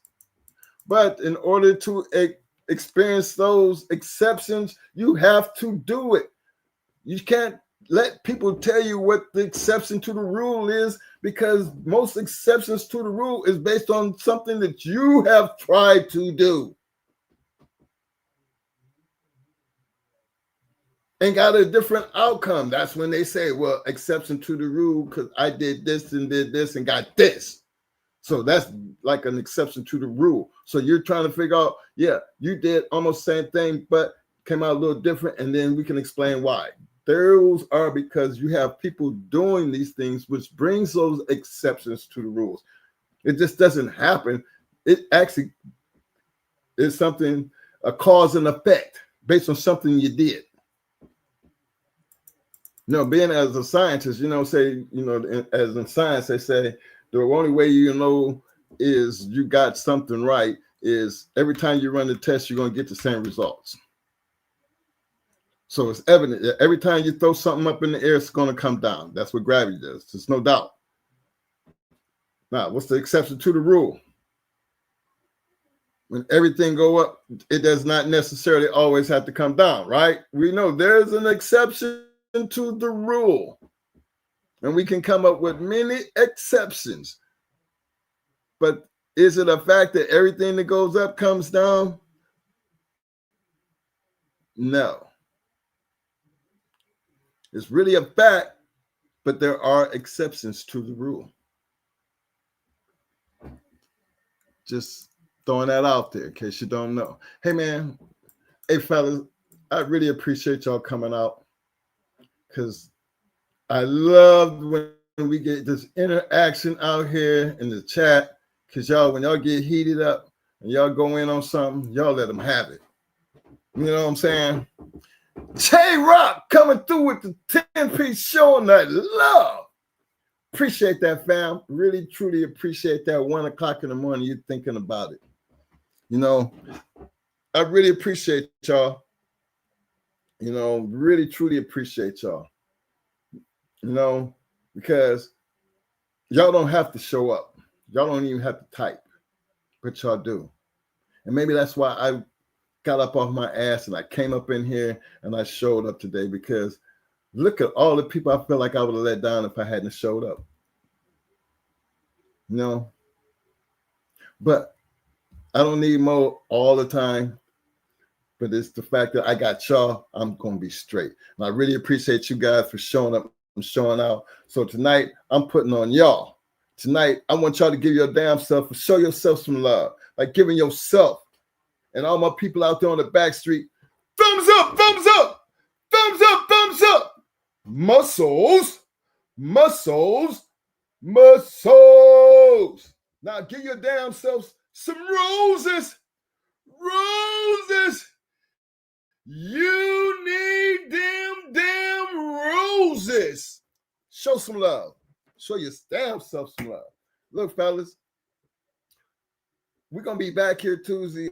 I don't know if Mo going to be back, depending on, what they're going to do here shortly. But in any case, we still up moving. We need you guys to, help each other out sometime. I know it sounds crazy to say help each other out, but what I mean by help each other out, support each other. There's nothing wrong with going to these dog shows. Some people look crazy, trying to judge some dog shows. What? I mean, what the dog? I mean, hell, dog shows ain't nothing new. Come on, y'all, help me out here. Y'all know damn well dog shows been around. I showed you the whole time the Bulldog game been going. Dog shows have always been around. So don't act like it's something brand new or anybody less than a dog man because they at a confirmation show. Get the hell up off of that. Do your research. When I see that type of shit, that just makes me feel like you just want another asshole looking out trying to be relevant when this says nothing new. And yeah, maybe it is time for us to try something new. I mean, if we're gonna one damn thing for sure, you don't see me sitting back talking about it, talking shit on it in the beginning, you know what I mean? Something we ain't never done. You know what I'm saying? But if we're gonna be a part of this community, we're gonna be in it all, we're gonna be all in it. So guess what? If we happen to show up and be there, at least we are supporting the goddamn community. And there's nothing wrong with that. This game has always supported the community, regardless of what was going on. The ADBA wouldn't be the ADBA without us. The hell y'all talking about? Would none of this shit be any good if it don't be for the people who put in that work in the basement? Stop it.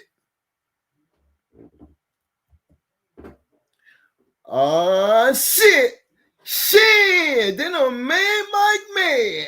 Y'all better quit because he on a roll. You're right. But I'm going to keep that to myself. I'm going to keep that to myself because I'm trying to get up out of here. But look, fellas, appreciate that love. Appreciate all the love. And look, y'all know y'all got that email just sit down there across the bottom. So if anybody ever just want to just reach out, do that because it's not like we trying to hide from nobody. I just think you need somebody to talk to about these type of things, and you in this format with people out in front trying to have these conversations don't fit you. Don't worry about it. All you got to do is just send an email or get the number. There's enough of us out there who will be glad to share that time and to help you out. Share that love. So don't shit on the game. Just be a part of it. Don't be one that's just talking and ain't doing. The more people we got doing and showing up to shows, the bigger and better this thing is going to get. So just do your part and we'll keep doing our part. And then when it's all said and done, we're going to all hook up somewhere and we all going to enjoy it. And I'm speaking from the old, historically speaking. Because a little bit of conversation ain't hurting nobody. But fellas, again, help me out here as I close this thing out. Understand when I be saying, them great words of scratch to win. When we brought that thing to the table, we live by that in the dog game. There's a reason why we use that as a model because you wouldn't believe how many times I've seen dogs quit and win. Literally quit and be a winner because he didn't make that courtesy scratch win. Yeah. Well, we ain't gonna go through that. We're not gonna do that. If we got one to quit, I have no way in the hell I'm walking out the door taking somebody's money, knowing that this motherfucker is a cur. We never got into that. And then and it's not because of something that we weren't the only ones doing scratch to win, fellas. So when I say that, I be meaning that because it takes a different type of dog man to want to be able to take that chance like that. Because what you're basically saying, you're giving your opponent an opportunity to walk away not losing nothing. You're giving them an opportunity to break even.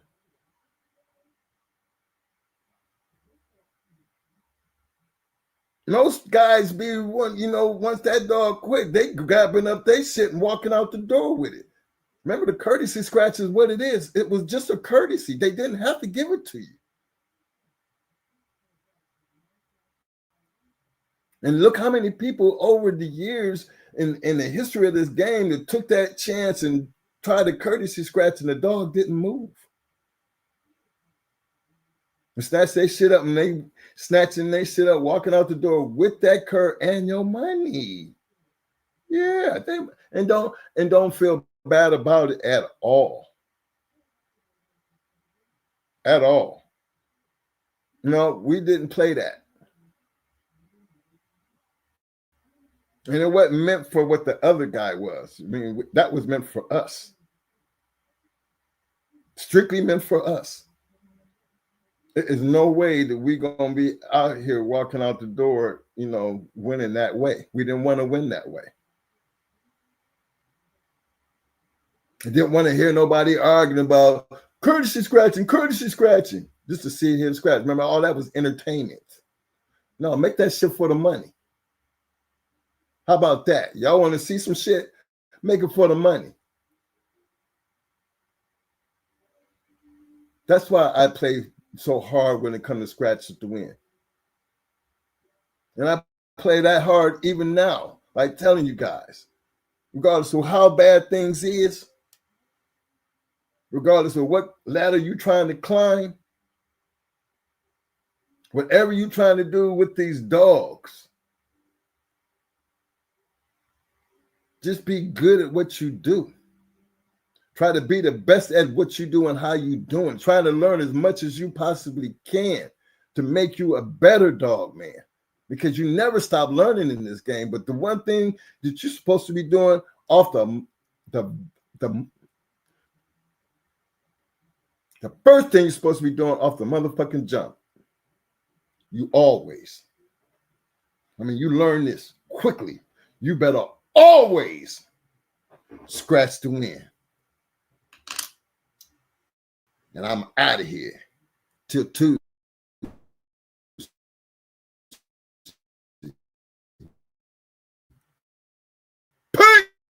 Peace. Yeah. Here, let me get my music going right quick. Again, I really late, but y'all made me do it. I see how Mo be feeling about this shit. Y'all made me do it. I was really just trying to come in here, get y'all an update on him and talk about this other shit, and I was gonna be back out of here, but didn't happen. You know what?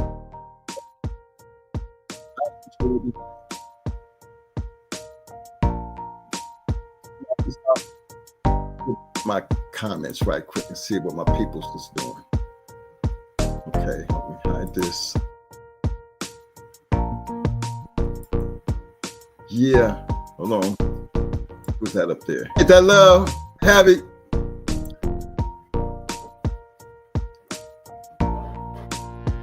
Big shout out to my man, small time Kennels with him, fam.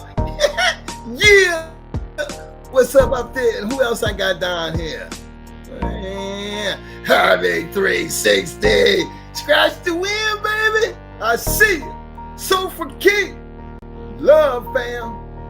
Thumbs up, muscles. Roses.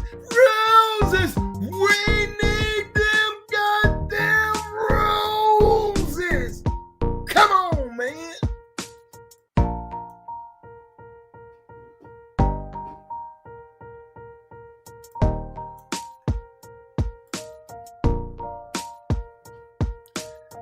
It's not J-Bo. I see you, fam. Appreciate the love, man. Cosman and Cal TV. Appreciate the love, fam.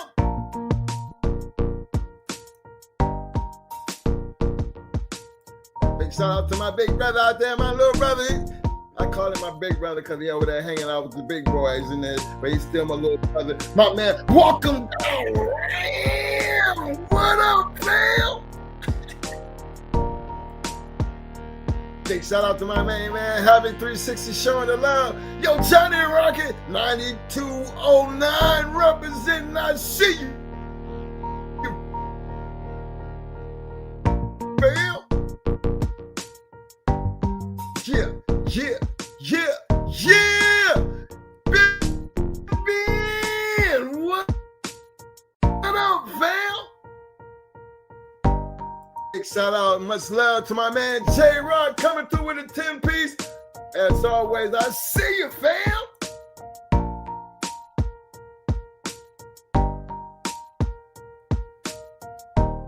K-Walk 8267. What up, fam? I see you.